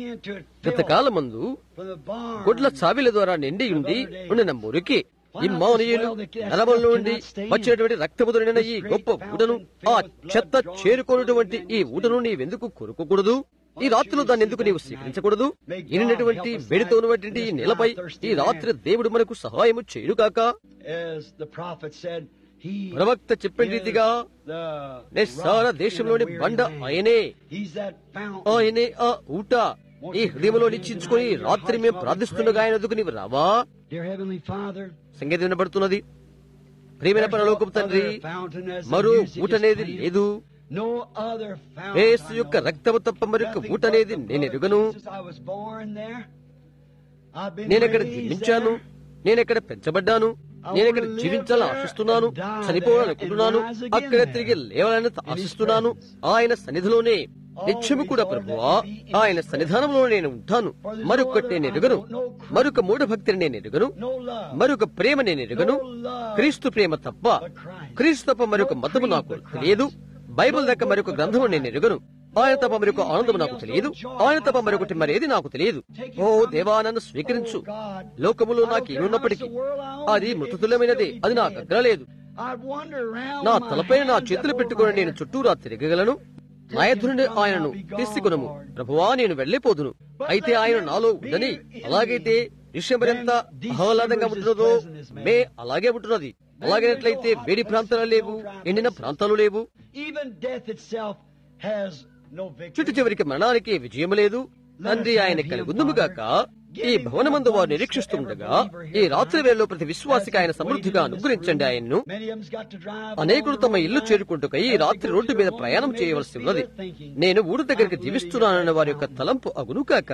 ఘడే ఘడేకు స్వచ్ఛమైన జలాన్ని త్రాగుతూ నేనెక్కడ జీవిస్తున్నానా అని వారి తలంపులు అగునుకాక. దాన్ని ఇంకా వారు తీసుకున్నట్లయితే ఇప్పుడే ఆయన వారు స్వీకరించుదురు కాక. ఎందుకంటే ఇప్పుడే ఆ ఊటిన వారితో తీసుకుని పోవుదురు కాక. యుగ పర్యంతరము నేను మీతో కూడా ఉండేదను, వచ్చేదను. తండ్రి, ఇవన్నీ దయచేయండి. సరే, మనం ఇప్పుడు తల్లవస్తున్నప్పుడు ప్రభువా, ఇప్పుడే ఆ ఊట ఎద్దుకు నన్ను తీసుకుని వెళ్ళు అని ఎంతమంది ఈ రాత్రి మీరు చెప్పగలరు? నేను ఇక్కడికి ఏదో వినడానికి రాలేదు, ఒకదాన్ని కనుగొనడానికై నేను వచ్చాను, ప్రభువా నేను తెలుసుకుంటకై నేను వచ్చాను అని చెప్పగలరా? ఈ రాత్రి మీరు నాకు కావాలి, ఇప్పుడే నా హృదయకి రండి. ప్రభువా అలా చేస్తారా? దేవుడు మీరు దీవించుడు కాక, ప్రతి ఒక్కరిని ప్రభు ఆశీర్వదించుడు కాక. తండ్రి, ఈ ఇతరత్ర గదుల్లో నుండి, గోడల ఆవలిపై నుండి ఎత్తబడిన హస్తాలను నీవు చూస్తూ ఉన్నావు.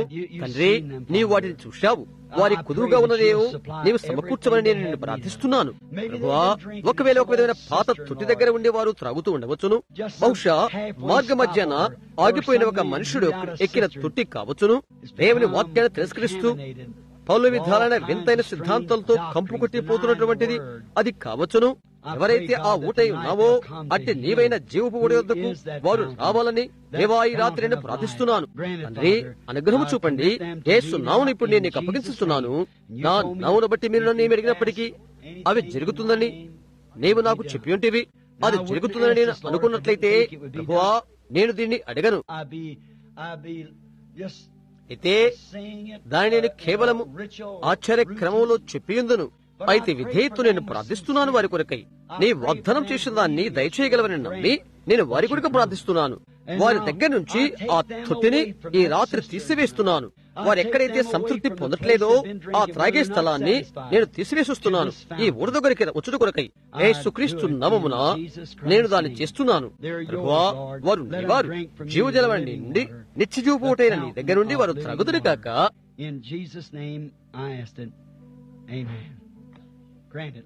యేసు నామమున నేను దీన్ని అడుగుతున్నాను. ఆమేన్.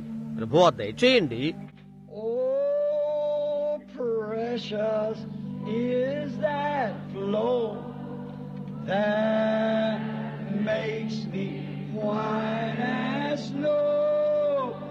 No other fount I know, nothing but the blood of Jesus. Oh, what can wash away my sin? Nothing but the blood of Jesus. Oh, what can make me whole again? Nothing but the blood of Jesus. ఓ యేసు మీరు స్వస్థపరచు ప్రభువా. యేసు నామములో ప్రభువా కరుణించు. సమస్తముని వెరిగిన్నావు దేవా, నీకే ప్రార్థిస్తున్నాను.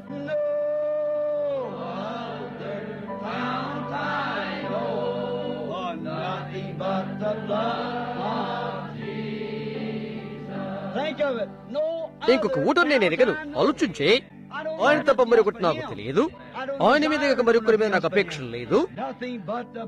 యేసు రక్తము కాక మరొకటి నాకు తెలియదు.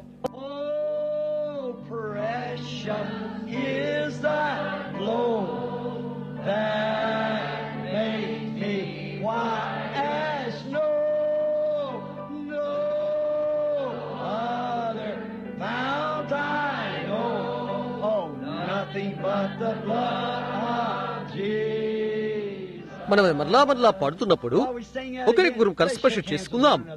ఒకరినొకరు మీరు ప్రేమిస్తున్నారా? ఇక్కడ ఎవరి మీదైనా మరొకరికి విరోధం ఏదైనా ఉన్నట్లయితే ఇప్పుడే వెళ్లి సరి చేసుకోండి. అలా చేస్తారా? అలా కాకుండా ఇక్కడి నుంచి వెళ్లిపోవద్దు. గమనిస్తున్నారా? ఎవరి మీదైనా అలా అచ్చున్నట్లయితే ఇప్పుడే వెళ్లి సరి చేసుకోనండి. వెళ్ళటానికి ఇప్పుడే తరుణం.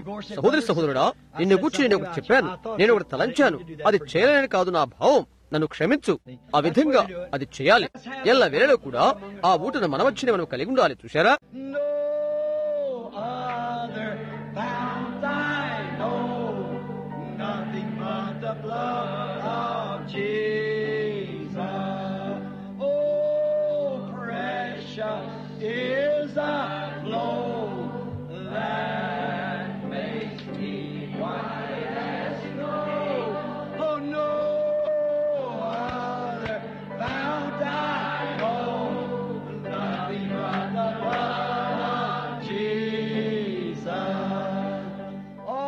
ఆయన ఆశ్చర్యకరుడు కాదా? మరొక ఊట లేదు సుమా.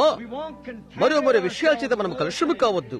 మనం ప్రత్యేకించబడిన వారం, లోకమునకు నుండి వదిలిపెట్టబడిన వారం. పగిలిన తొట్లైన ఐగుప్తు వెల్లుల్లిపాయలు ఇక మనకు అవసరం లేదు. పగలగొట్టబడిన బండయగు ప్రభుని యేసుతో మనం యాత్ర చేస్తున్నాం. ఆమేన్. దేవదూతల ఆహారాన్ని, పైనుండి ఆహారాన్ని మనం భుజిస్తూ బండలో నుండి మనం త్రాగుతున్నాం. ఆమేన్.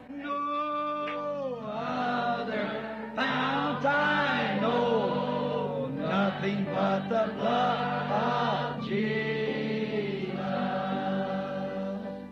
Let's bow our heads. తల్ల వంచుకుందాము. దేవుడు బహు విస్తారంగా మిమ్మల్ని ప్రతి ఒక్కరిని ఆశీర్వదించాలని, ఆయన కృపా కనికరములు రానున్న వారమంతా మీతో ఉండాలని ప్రార్థిస్తున్నాము. ఏదైనా జరిగినట్లయితే అనగా తెర వెనకాల ఎవరైనా జారిపోయినట్లయితే గుర్తుంచుకోనండి, అది కొన్ని గంటల నిద్ర మాత్రమే. మనము తిరిగి కలుసుకునే వరకు గుర్తుంచుకోనండి, సజీవులమై నిలిచిండు మనము నిద్రించిన వారి కంటే ముందుగా ఆయన సన్నిధికి చేరము. దేవుని బూర, ఆఖరి బూర, 6వ బూర ఊదబడగానే ఆఖరి బూర వలె, ఆఖరి ముద్ర వలె అది ప్రభు రాకడై ఉంటున్నది. అది ఊదబడుతున్నది. క్రీస్తులను మృతులు మొదట లేస్తారు. ఆ సమయం వరకు విశ్రాంతి తీసుకుంటారు. మీరు గాయపరచబడినట్లయితే గుర్తుంచుకోనండి, ప్రతి వల నుండి కాపాడే డాలు అయిన యేసు నామమును మీతో తీసుకుని వెళ్ళండి. శోధనలు మీ చుట్టూ మూగినట్లయితే ప్రార్థనలో అపరిశుద్ధ నామమును అలా ఉచ్చరించండి. దయ్యాలు పారిపోతవి. ఆదివారం తిరిగి మనం కలుసుకుంటామని గుర్తుంచుకోనండి. వ్యాధి బాధలతో ఉన్న వారిని తీసుకుని రండి. నేను మీ కొరకు ప్రార్థిస్తున్నాను, నా కొరకు ప్రార్థిస్తానండి. అలా చేస్తారంటే ఆమెనే చెప్పండి. దేవుడు మిమ్మల్ని దీవించాలని నేను మీ కొరకు ప్రార్థిస్తున్నాను.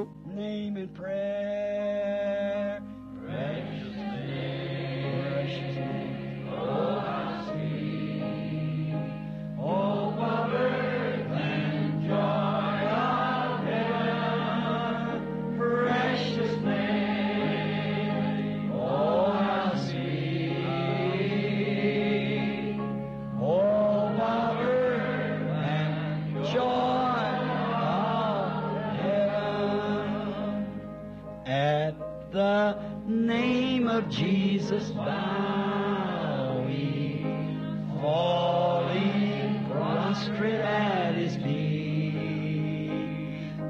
King of kings in heaven will crown him. Oh, when our journey is complete, precious name. ప్రశస్తమైన నామము, ప్రశస్తమైన నామము, మధురమైన నామము, శుభమైన నామము కదా.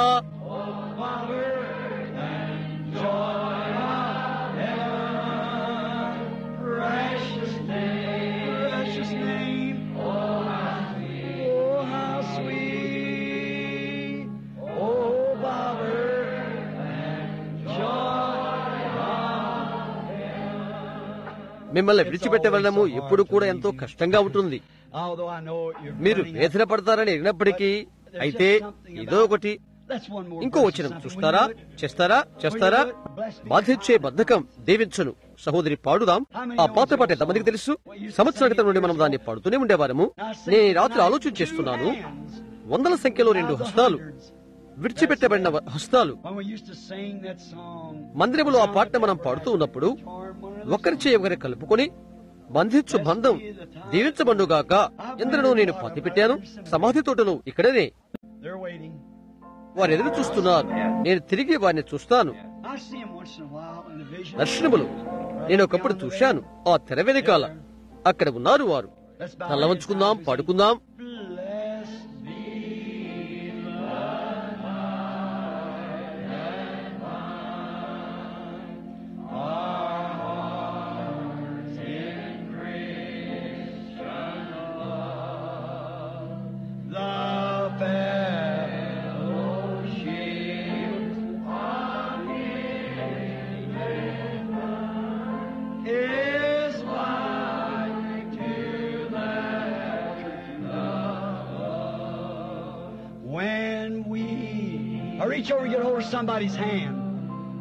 చేరుకొని ఒకరి హస్తాలుగా పట్టుకుందాం. ఇప్పుడు తల వంచుకుందాము.